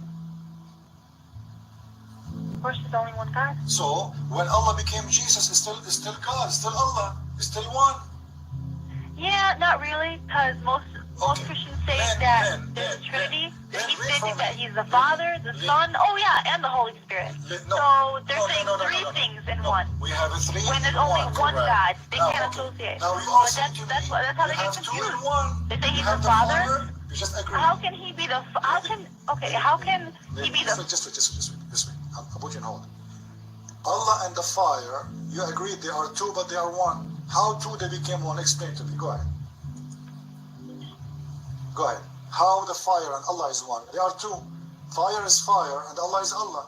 How Allah and fire is one?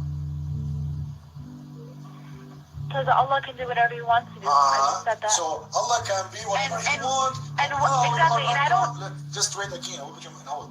Allah can do whatever He wants. This is what your answer. But now you don't want to count. You count them two when you want, no problem.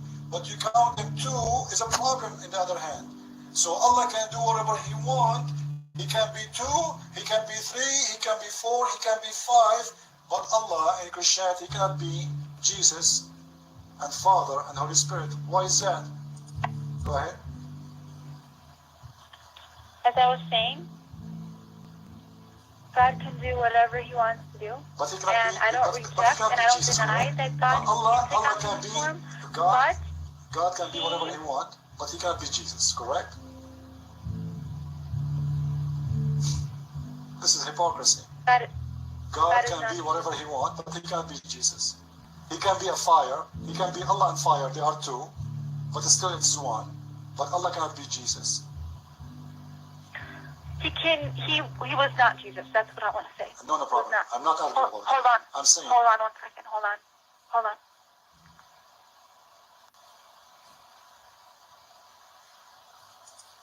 Okay, we will put her on hold. She asked for a few moments, maybe, to get a drink or something. And I hope you guys are enjoying our show. And actually, I have to respect this lady. She is better than all the Muslims I met. She is speaking nicely, and she is trying to defend her religion. She's not calling names. She is not, she is trying to be somebody defending her religion. And I respect her for that. Which is weird. I never saw a Muslim doing that before. Yeah, go ahead. So Allah can be two, can be fire. What haven't you seen Muslim done before? I'm saying I never saw a Muslim like you is not cursing, not calling names when he called me. Oh. Like usually Muslims usually do. So I'm saying to the people, okay. listen to me, I'm saying she's a good lady, she's nice, and she is unique. I never saw a Muslim. And I know you're a good man too. I know all of you have a good heart, and you guys are just asking questions, but I'm trying to give you the answers as best as I can. Okay. So now, what we reach me and you to a point that Allah can be a fire and can be Allah at the same time, which means they are two in one. But Allah cannot be Jesus and Allah, which means they cannot be two in one. Correct? Correct. So why is that? Isn't it?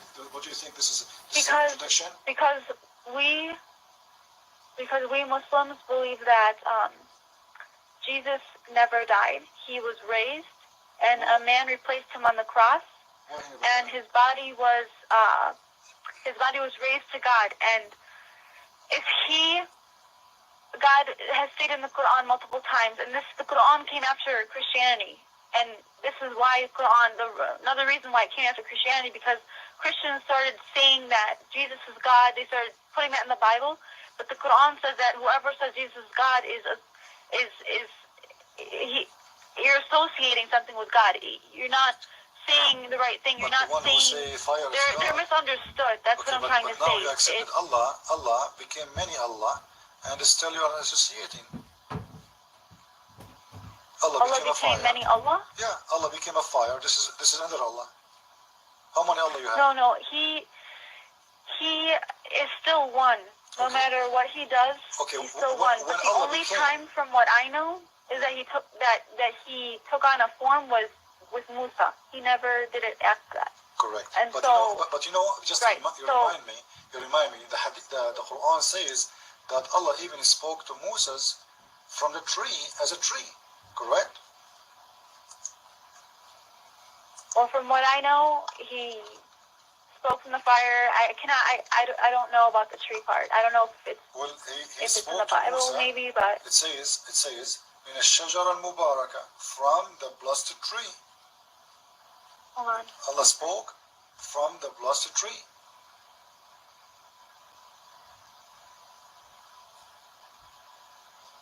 If you want me to give you the verse, this is chapter 28, verse number 30. فلما آتاها نودي من شاطئ الوادي الأيمن في البقعة المباركة من الشجرة. You see, the voice is coming exactly from the tree. So Allah became a tree.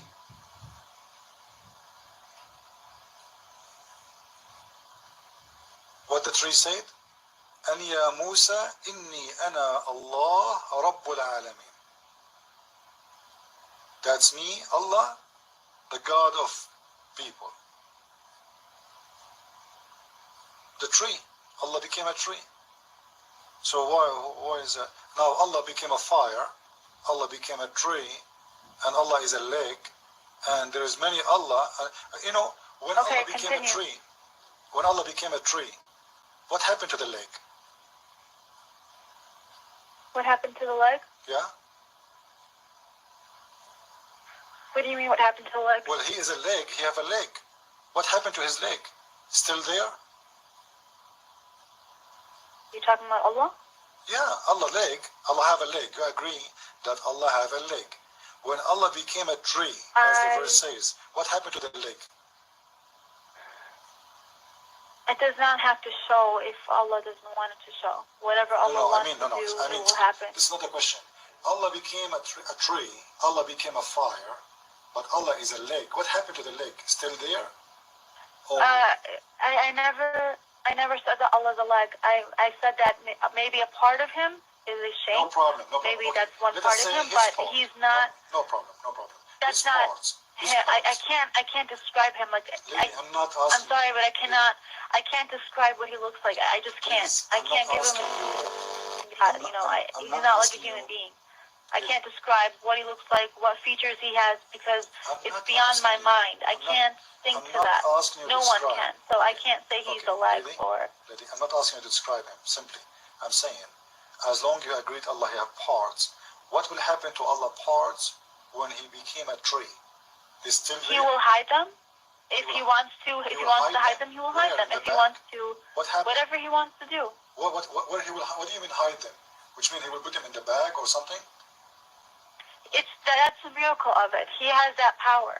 He has that power to do whatever he wants to do. To be Allah a lake, to be Allah parts, to be Allah the fire, to be Allah the tree, but Allah cannot be Jesus. Isn't it amazing?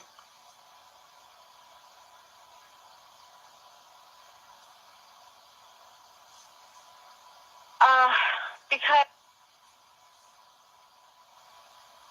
I lost your voice, by the way. Do you hear me? was created. Okay, repeat again, please. He was not. Lady, repeat again. Your voice cut. We did not hear. Repeat again, please. I was saying he's a man. He's a human being, just like this is what I'm saying. My belief. Okay. You don't have to agree with it. The tree is created too. The tree is a tree. How the tree became Allah? I I know what you're trying to say. If he took on a tree, if he's a flame, why can't he be human? But I'm just saying, why can't he take the form of a human? I'm not denying that Allah can take the form of anything, even a human being. But we just believe that specifically Allah was not Jesus. Allah was never walked. I'm not saying, by the way, Allah is Jesus, and I don't want Allah to be my Jesus anyway. Actually, if Jesus is Allah, I'm going to leave Christianity because Allah is very ugly for me. But I'm trying to prove to you, the point is. But don't Christians believe that? The Christians believe what? You are telling me that Allah Jesus is God. Yes, I am a Christian. I believe Jesus is God, but not Allah. Allah is different God. Allah is a fake God. Does not exist. And the proof, as you see, the contradiction. Allah is. So what's the difference? Allah have a part. Isn't God Allah God? have parts. God is just one. Our God, the real way He is not a leg. He is not a man, and He is not a human. When we say Jesus Christ is the Son of God, God is simply, if you go to chapter 1 in the Bible, in verse number 1, it says, in the beginning it was the Word, and the Word was with God, and the Word is God. Then if you go all the way to verse number 14, yes, Genesis, it talks about how the earth is God and God is earth, and that they are God. No, true. But that's the thing. That's why it's so hard for many people to understand. The Word of God is not earth. Earth is not the Word of God. I know, but I know what it says because I've read the Bible, Genesis part, and I know what you're trying to say, that it's part of Him and He is part of the earth or something like that. Let me ask you, along those lines. Does the Quran that it's all one. Does the Quran say that Jesus is holy? That Jesus is what? Holy. Holy? Yeah. He definitely had spiritual like powers. Spiritual. He was able to heal. No, so in that aspect, he's holy. In that aspect, but he's just a human being. Holiness like Muhammad was. We regard him as holy. He was. Show me one verse. Show me one verse saying Muhammad is holy. Well, I'm saying we Muslims regard him as someone holy, pure, because the angels cleaned his heart. In your book. You are doing something against Allah teaching. Allah in the Quran says. No, I'm saying we see him as pure because the angels cleaned his heart, and there's there's a hadith if Allah, that I believe, we will talk about when the angels cleaned his heart, and that's why we see him as someone how pure. the angel cleaned his heart? Can you tell us, please? Hold on.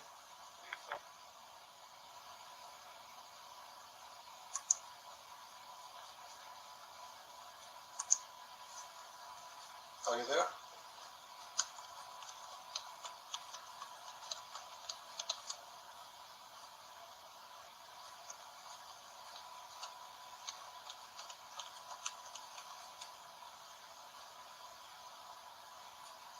Welcome everybody. I hope you guys are enjoying our show. And now the lady, she's going to tell us how Allah cleaned the heart of Muhammad. And you will hear a very unique story about the cleaning of Muhammad's heart, which is a very unique story. By the way, if there's somebody have the hadith in the room, please post it in the room about how Allah cleaned the heart of Muhammad, so everybody can share and everybody can see.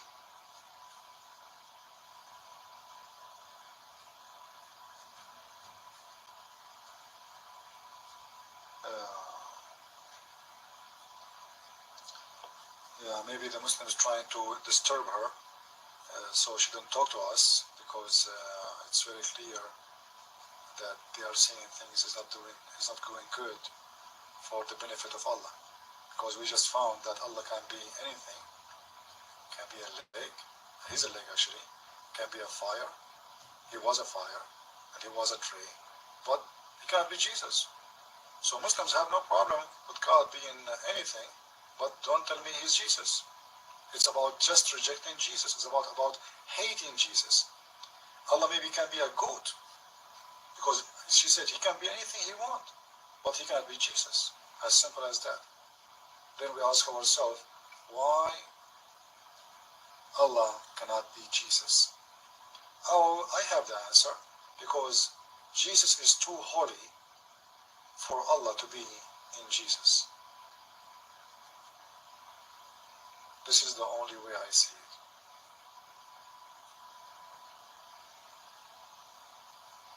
I don't know where she go, and I hope maybe by the end of today she will think 100 times before she stay as a Muslim, and mostly she might be out of Islam very soon.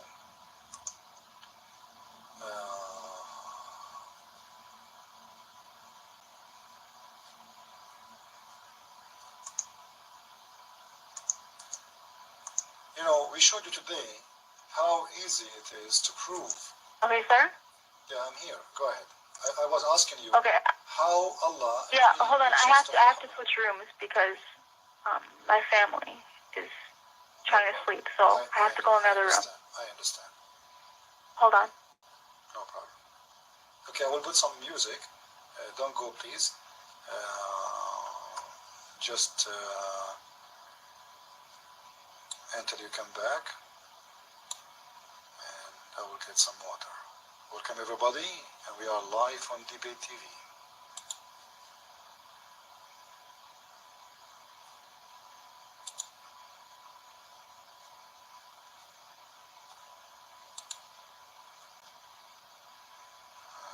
Music not working. Okay, here we go.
Okay. Hello? Just put music Okay. until you come back. Okay, Hold on. now. 1 second again. Hold on. Sorry, hold on. No problem. Please, guys, invite your friends, everybody in the chat room, and our room having only 144, 45. So we have more 60 names, guys, invite, so we can have more people in here. Okay, like I was saying. Okay. Now, before we continue, please, how Allah did clean the heart of Muhammad? Can you explain to us? How does what? How Allah cleaned the heart of Muhammad. How is Allah at the top? Did clean, you said to us that Allah cleaned his heart from sin, correct? Oh, no. The angels cleaned his heart. They came how? and cleaned his heart from all... How? How? Yeah. They came to his house Uh-huh. and they opened up his chest. Okay. They took his heart out and they cleansed it and they put it back in. So they made a surgery? They made a what? Surgery? It's part of the miracle. They did whatever they did. Okay. And I mean, they're angels. It's not like... Yeah, but You know, do I need to clean your heart from sin? Clean you from sin. Do I need to make a surgery, cut your chest? It was like a surgery, yes. They took his heart out and they Yeah, but I mean, doesn't make stitched sense. it back in. What washing your chest from inside have to do with sin? I'm sorry, what was the question? Okay, if I, let us say, I swallow, I cut my chest, and I put a Clorox in there, and all those kind of detergent to make me very shiny from inside. Is that going to clean me from sin?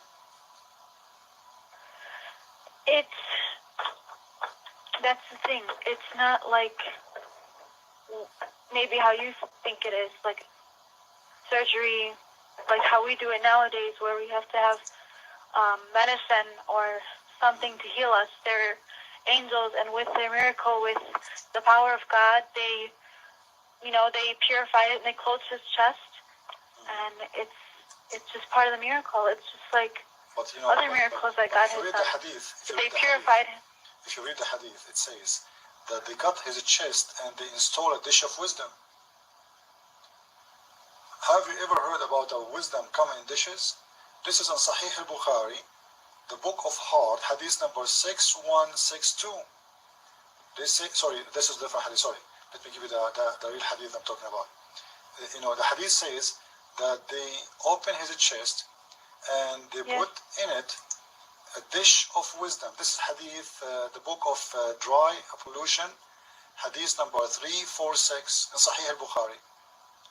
Now, have you ever heard about wisdom coming in dishes? From what? The hadith says that they cut his chest from his throat all the way to his cubic. Okay, and they have with them a dish made of gold full of wisdom and faith. Now, have you ever heard about dish is full of wisdom and faith?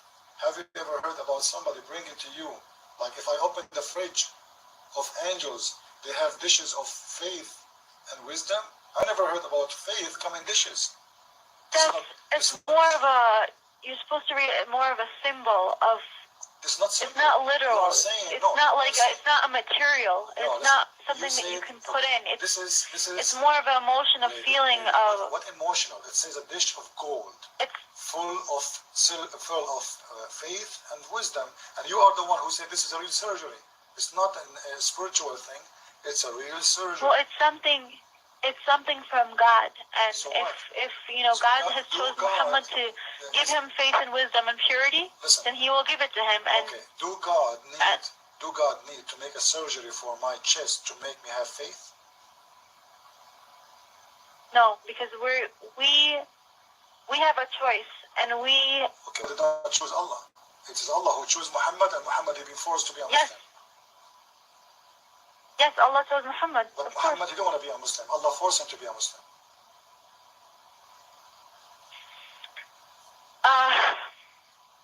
That was, if you want to talk about, when the Quran was revealed, that was when he was. No, I'm not saying that. I'm saying if you are saying it's Allah who chose Muhammad, but not Muhammad who chosen Allah, it's me Muhammad.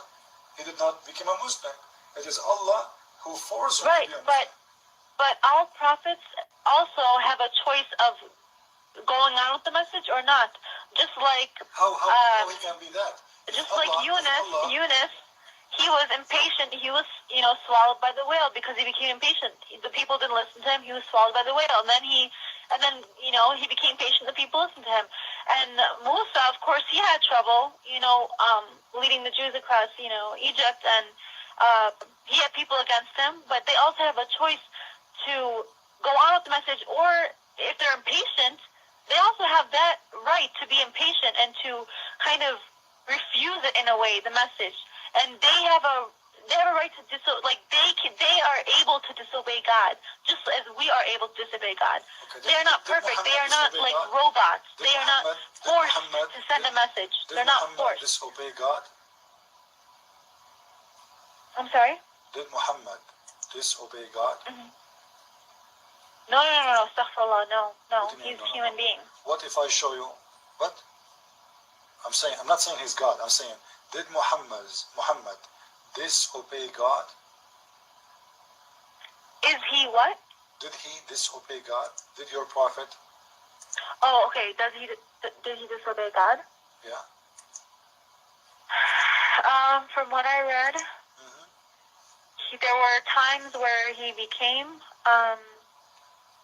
conflicted, and he became emotional and sad and depressed and hurt. But from what I know, he has not disobeyed God. He has sent the message of Islam, and it's been spread. But what is the point? If you want to show me a verse, I'll be glad to see the verse.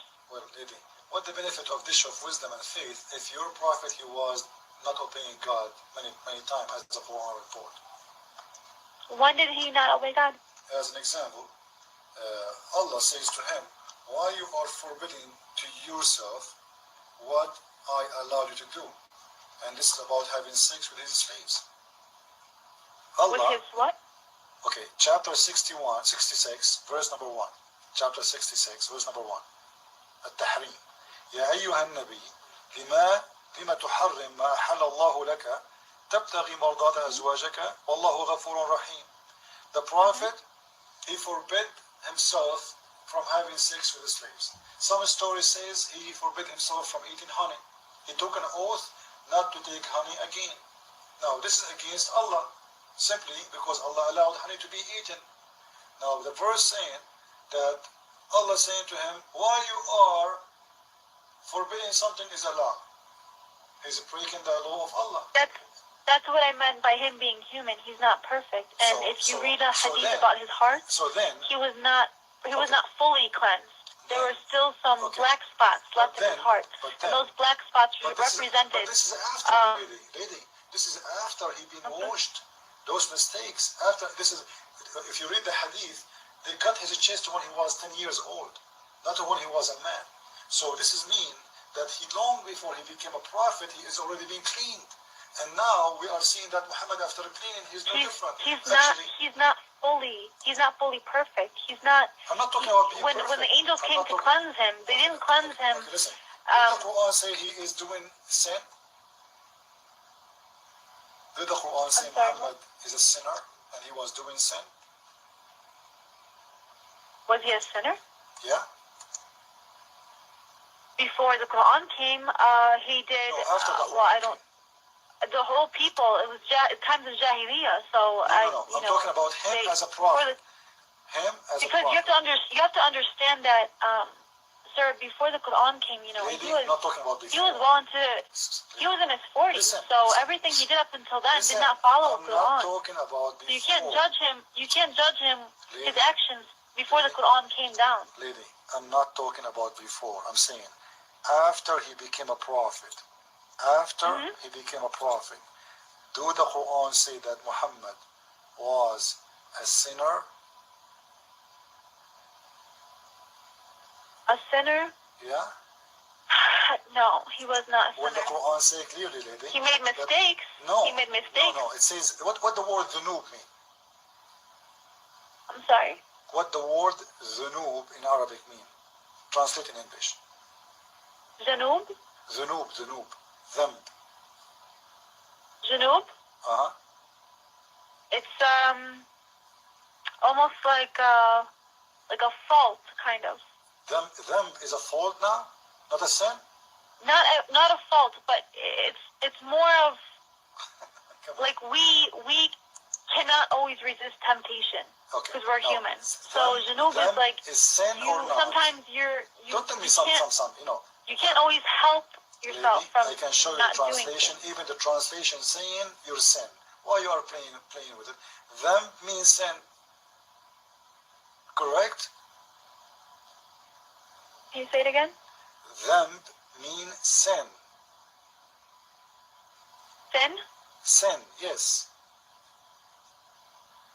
But As an Muhammad example, to prove to you it's sin. He was not a sinner. A sinner is someone who sins Lady, I'm a scholar. and does not repent. I'm not a kid. Chapter 55, verse number 39. فَيَوْمَئِذٍ لَا يُسْأَلْ عَنْ ذَنْبِهِ إِنسٌ وَلَا جَانٌ. He will not be asked for his sin. Let me see the verse. Hold on a second. Okay. Hold on. You can go, I can give you many. Go to chapter 51, 59. Anything you want. Or go to chapter 67, verse number 11. Go to 67, 11. As long as this is the last one we'll mention.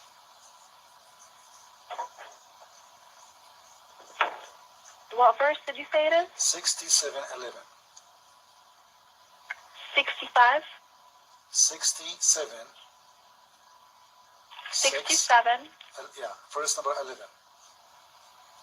11. Okay.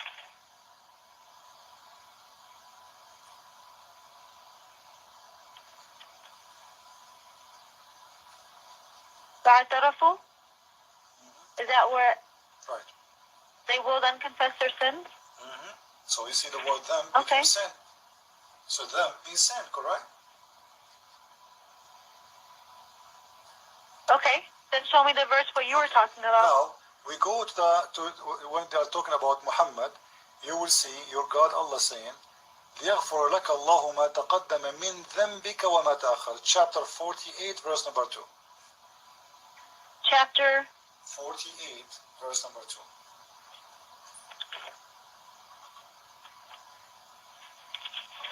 48, number 2.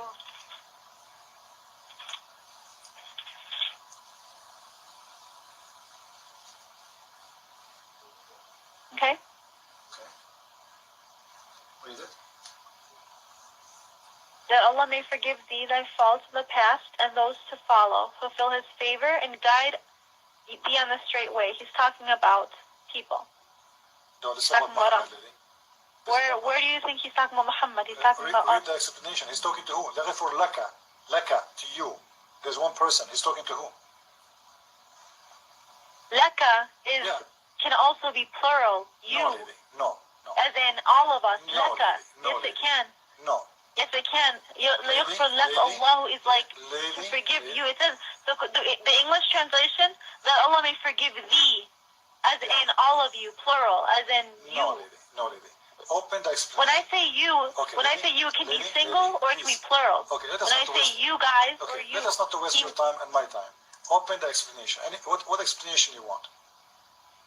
it does not. But sir, I want you to know that this verse does not say Muhammad's name. Lady, You cannot no put Muhammad's problem, name in no this verse and problem, no pretend problem. like it's talking about Muhammad. Which Because explanation you accept? Ibn Kathir, Al-Qurtubi, Al-Tabari, Jalalain, which one? the Quran version that I'm using. No, the explanation. Because to understand if this is about Muhammad or not, we have to go to the explanation. What explanation you like me to provide you? Ibn Kathir, Al-Qurtubi, Al-Jalalain, Tabari. Oh, it doesn't matter. Doesn't matter. Bukhari. The Bukhari is an explanation. Bukhari is hadith. I'm saying explanation. Well, give me a hadith from Bukhari What about what you're saying about Muhammad and his sins, or give me any type of evidence where you think that Muhammad's a sinner, because you haven't proven that to me yet. Lady, this is in the Quran. And read Ibn Kathir. Open Ibn Kathir. It says, I'm going to post the link in Arabic as long as you speak Arabic. This is the link in the room. Are you in the room right now or still outside? Are you in our room? Which verse are you talking about? Are you in our room or not yet? Did you join us in our chat room? Christ is Lord? I think I still am in the room. I don't know. No. Go out of any room you are in and go to the social issue, please. Click at the human right. Our room all the way in the top. There's 140 something in it. And there it says Christ is Lord. Because I want to show you the link. So you can read with me. Can you do that? Okay. Can you have somebody from the station send it to me on the Christian chat room, because I tried looking for the social issues and I couldn't find that specific chat room you were talking to me about. Click at all rooms. Click at all rooms. At all rooms. And then click at social issue and politics. Do you see that? Okay. Do you see it? Trying to look at the top, but I don't see click at all rooms social issues. and go down. You see future room, help, show and event, friends, love, romance, radio and TV, social issue and politics. Do you see it? It's under rooms. Yeah. Did you click at all rooms? Okay, hold on. What is the chat room you are in? What's the I'm name of still the in the chat room? Christian chat room right now. What is the name of the chat room? It's called Christian chat room. Where is that? Do you know, in the Christian section? It's labeled Christian. It should just say Christian This is chat in room. Paltalk? This is in Paltalk? I don't know. Go in there maybe. Or in Yahoo? Or where? Where are you? It's the room where that name LeBrock is in I don't with know me, and I don't know. Are you in Paltalk Maybe he program? can show you. Are you in Paltalk program? I thought you were LeBrock, to be honest, because No, I'm He not. gave me the number to here. No problem. But are you in Paltalk program? I'm sorry? Are you in the program called Paltalk? Alpo? Paltalk? Hold on. Too loud here. Hold on. Paltalk. P-A-L Talk. Okay, what were you saying? Are you in the program? It's called Paltalk. No. Oh, so you see, you are in different programs. So this is why you will not find me. Anyway, try to download Paltalk later. Oh, okay. Paltalk? Yeah, this is no problem now. For now, lady, the hadith, Okay, hold on. mute the room, please. Mute any room you are in. If you go to Ibn Kathir and read the explanation of the verse, it says, this is about the prophet that Allah is saying to him, Allah forgive you for your past sin and your coming sin. If you go to Al-Jalalain, it says, this is about the prophet forgiving him for his past sin and his coming sin. And you will see the verse number 2 saying, and Allah will give you victory. You see it? وَيَنْصُرُكَ اللَّهُ. Allah will give you victory. So this is about Muhammad, not about anyone. And you can go to any explanation you want. Chapter, the same chapter like At-Tabari. You will see it's the same. It's about Muhammad. It says, إِنَّ حَكَّنَّ لَكَ يَا مُحَمَّدْ حُكْمًا, etc. So it is about Muhammad. فَيَغْفُرُ لَكَ بِفَاعِلِكَ ذَلِكَ رَبُّكَ مَا تَقَدَّمَ مِنْ ذَنْبِكَ إلى آخره. If you go to the Al-Qurtubi, you see I'm changing explanation for you just to show you. All of them agree with me. This is about Muhammad. قال ابن الأنباري فتحا مبينا غير تام لأن قوله etc. And then he go down to where it says about his sin. واختلف أهل التأويل في معنى ذلك ليغفر لك الله ما تقدم من ذنبك وما تأخر. And he's talking about Muhammad. So all is about Muhammad. So now, what Allah did when he washed the chest of Muhammad? Nothing. As you see, Muhammad was a sinner before, and Muhammad is a sinner after. Are you there? Hello? I don't know what happened to her. Are you there? Yeah, hold on a sec. Okay.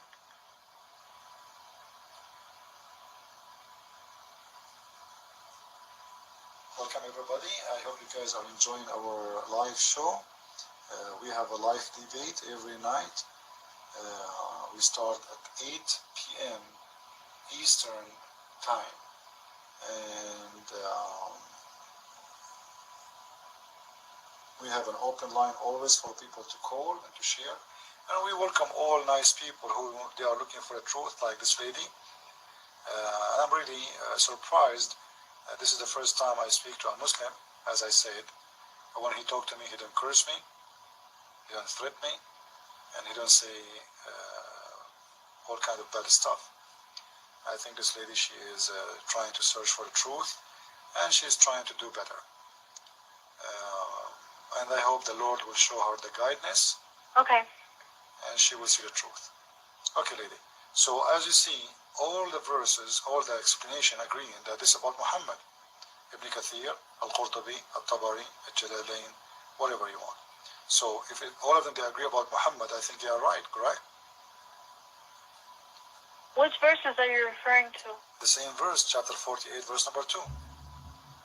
How do you know they're about Muhammad if his name is not in the there. verse? It says, they are saying there, and not me.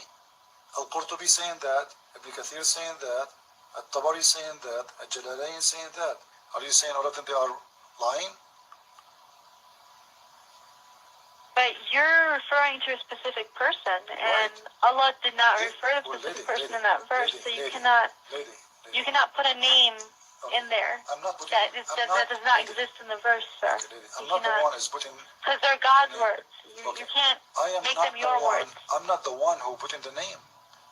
It is them, your scholars, saying this is about Muhammad.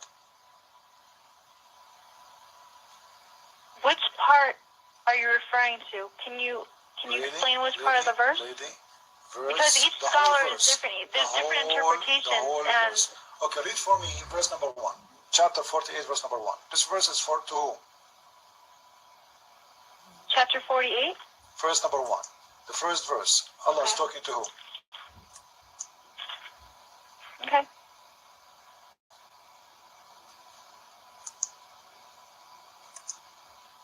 Okay. Allah is talking to who? We have granted you. Lak is for everybody else. You. You who? You, including people, Muslims, anybody. This is about Could be anybody. Okay. Okay. What about open the explanation? Do you have an explanation book? They have what? Do you have any explanation book? They have a destination? Explanation. Explanation. Explanation? Uh-huh. What about the explanation? Do you have any explanation book you can read for me from there to see this is about who? What do I think of it? Lady, I'm saying, do you have any explanation book? So that book will explain to us this verse about who? Do you have any book? There's many people who have their opinions and what they think it's about, No, but all the scholars agree this is about Muhammad, lady. Ibn Abbas, the cousin of Muhammad, saying it's Muhammad. Al-Qurtubi saying it's Muhammad. Ibn Kathir saying it's Muhammad. Al-Jalalain is saying it's Muhammad. Al-Tabari is saying it's Muhammad. So all the scholars are wrong. Not even one of them saying it's not Muhammad. Name for me one scholar saying this is not Muhammad. It can include Muhammad. No, but it's not only about it is only Muhammad. about Because Muhammad. No, it's about everybody. No. Read what the explanation is saying. This is why I'm trying to invite you to my room so I can show you. If you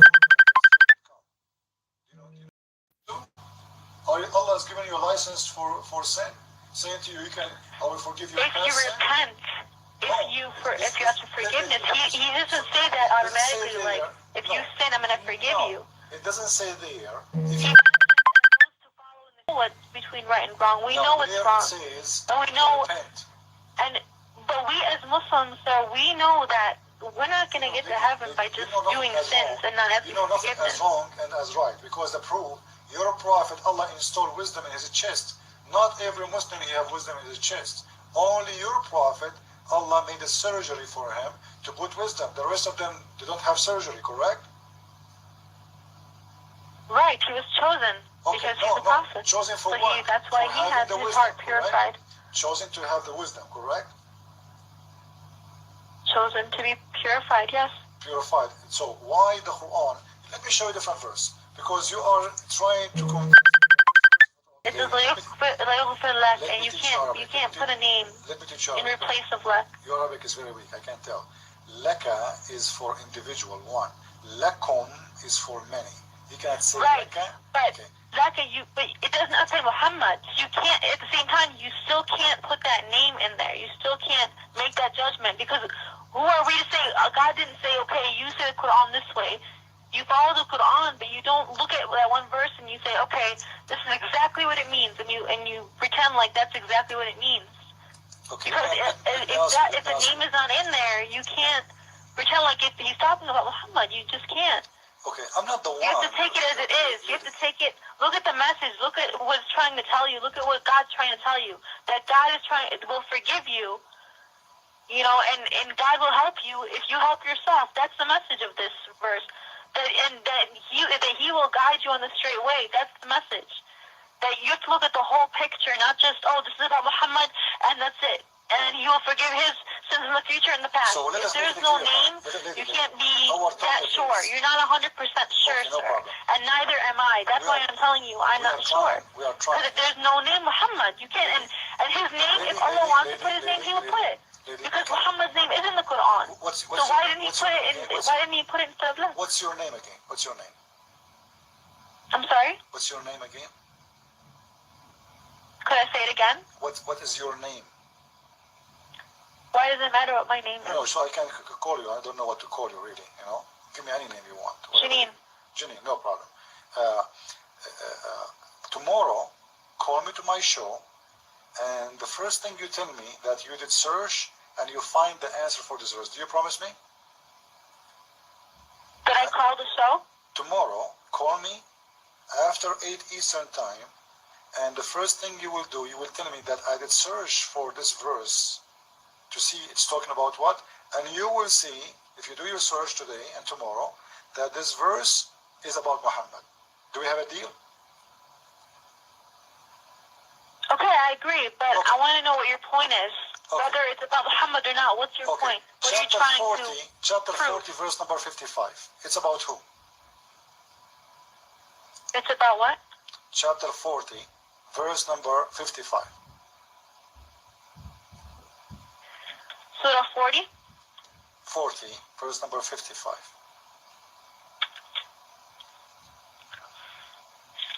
Hold on.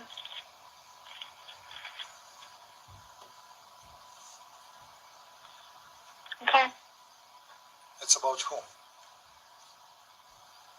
The day when no prophet will it to be the wrongdoers to present their excuses. It's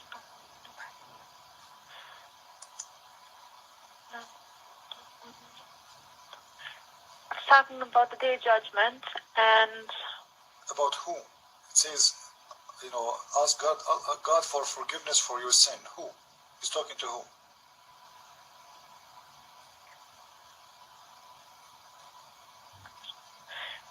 the verse is talking about the people and their sins. No, listen, it says, About the day of judgment. What do استغفر you... لذنبك, one individual. ذنبك, not ذنبكم. Read it. Are you in Surah Al-Ghafir? Surah 40? Surah Ghafir, verse number 55. واستغفر 55. Verse number 55. Okay. Verse number 55. Chapter 40, verse number 55. Okay. غافر. فاصبر إن وعد الله حق واستغفر لذنبك وسبح. Who is the one Allah saying to him, ask Allah for forgiveness? Allah. Okay, who is the one who's going to be forgiven? Allah is making sin? Are you there? Wait, here's the thing though. The verse before it, 54, is Hudan wa dhikra and then it's saying, basically, is a guide and a message to men of understanding. That's not the question. It's men of understanding. It's saying men. Who is the one? 54. Lady? And after that, it's talking about forgiveness. Do you see what I mean? You have to tie it together because 54 is saying a message to men. It's not saying a message to a specific person. It's saying men plural. And then it says 55 right after that. Listen, the verse Promise of Allah is true. Verse number 55. First, the Quran. And if you go to 56, Inna alladhina is those, plural, who dispute about the signs of Allah, those who deny it, refuse it. Alladhina. So this surah is not about Muhammad. Each verse is different. It's unique. Continue. You can't be like, this whole surah is about Muhammad. You can't. Because alladhina is plural. About Muhammad, lady. Come on. You know, tomorrow you will call me again. Put a note. Make a note, please. But sir, how can you say it's about Muhammad if it says Inna alladhina? Can you make a note, please? Can you make a note? Write it down, and tomorrow you call me, and you will say to me, you were right about them, both of them. Until now, I give you 2. Correct? You want to talk about the verses? Yeah, I give you 2 verses. 2 chapters. Tomorrow I have night class. I'm gonna be home really late. Can you take a note? Can you take a note? Whenever I can, inshallah. Whenever I can, I'll call in. Take your time. Because take your time and call me when you get the answer to my show, and you will see it says this is about Muhammad. Now let me take you to the different chapter. Chapter 47. Surah 47? Right. 47, hold on. Yeah. This is the chapter of Muhammad itself. The name of the chapter is Muhammad. Uh-huh. Okay. Now, who is this verse saying, So, ask God for forgiveness? who is what? Who is the one there is asking God for forgiveness? Allah saying to him, ask Allah for forgiveness. In this surah, Mhm. give me the verse. I gave you the verse number 19, chapter 47, which is Muhammad, Number 19? verse number 19. Number 19. Mhm. And now you are the one who asked me for Sahih, right? Hadith. There it says in the explanation, في صحيح البخاري, it says, the Prophet used to pray, asking, saying, Allahumma اغفر لي خطيئتي وجهلي وإسرافي في أمري.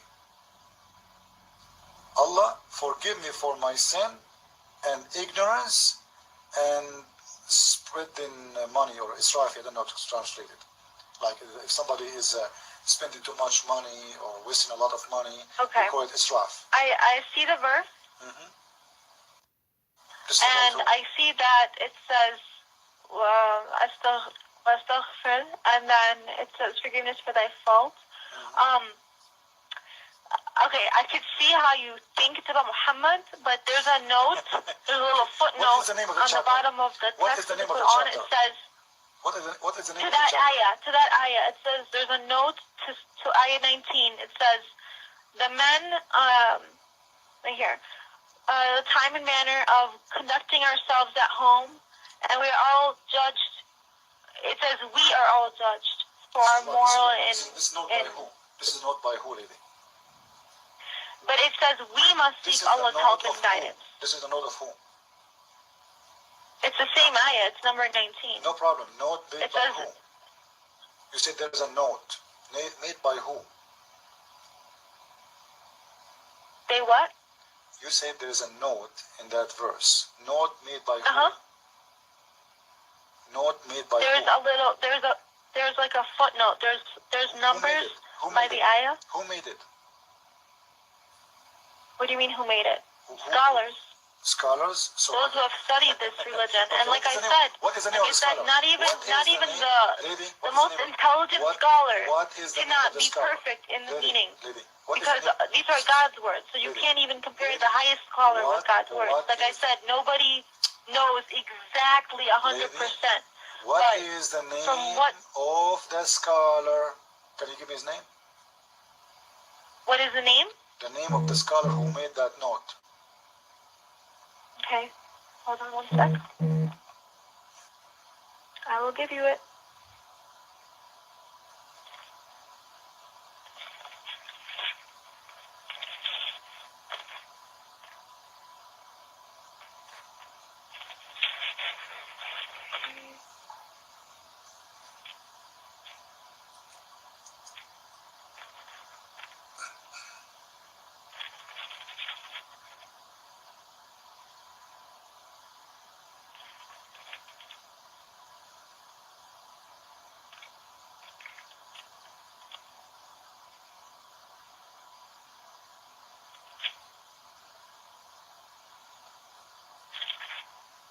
Okay, it says a name, Abdullah Yusuf Ali. Great. Let us go to you, Abdullah Yusuf Ali.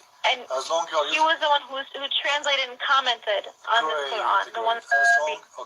As long you are reading from Abdullah Yusuf Ali, now let us go to you, Abdullah Yusuf Ali, and read each verse I gave you before this verse about what he said, because it's very weird. You did not mention to me in the verses before anything about Abdullah Yusuf Ali, because we can go and see what Abdullah Yusuf Ali is saying about the other verses I gave you. Is that fair? As long as you are reading from Abdullah Yusuf Ali, we will go, me and you, and we will see what Abdullah Yusuf Ali is saying about those verses. Now, I mentioned to you before. Sounds fair enough. No problem. Let us go back, and let us go to, let me first open Abdullah Yusuf Ali.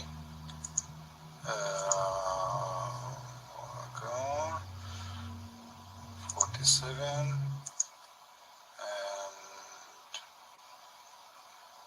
we go. Are you looking at the same ayah, number 19? Yeah, I'm going to look. Just wait a second, please. Okay. Okay. Now, I am in the page of Abdullah Yusuf Ali. Here we go. thanks to the internet. Okay. So we can share Do together the you same. see? Do you see 4 numbers? 48, 42. I see there They're it says small. V9 CFXL, correct? And then it says the time and the mirror conviction of yourself. Yes. It's no problem. Okay. We must seek Allah guidance. Let us stay in the. I'm going to quote a different verse, one of the ones I showed you, and I'm going to see what Abdullah Yusuf Ali is saying about that. We will go to chapter 40, verse number 55. 40. Number 455. 40, 55. 455, right? Yusuf Ali. Okay. 455. Okay. Okay, let's see what he's saying there, if he's saying anything. فَمِنْهُمْ مِنْ. Okay. Are you looking at فَمِنْهُمْ مِنْ آمَنَ? No. I'm talking about 40, 55, not 4. 40. 55. Oh, can you repeat the number of the 40. surah? Chapter 40, Ghafir, verse number 55. Okay, 40, 55. Okay. Okay. Okay. Now this is, let's see what he's saying there in English.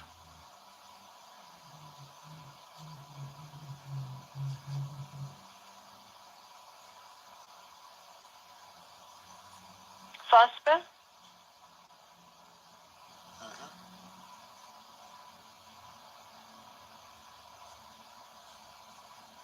Okay, does it say there prophet? Anything about You're the looking at- prophet?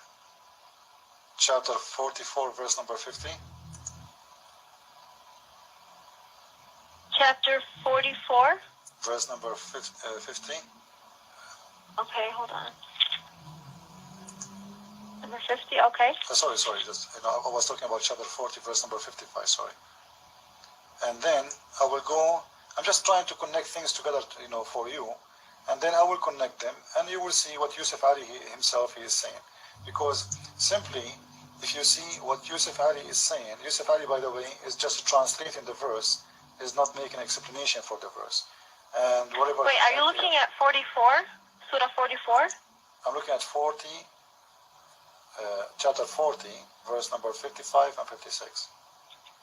Okay. That's what okay. Yeah, I don't want to confuse you.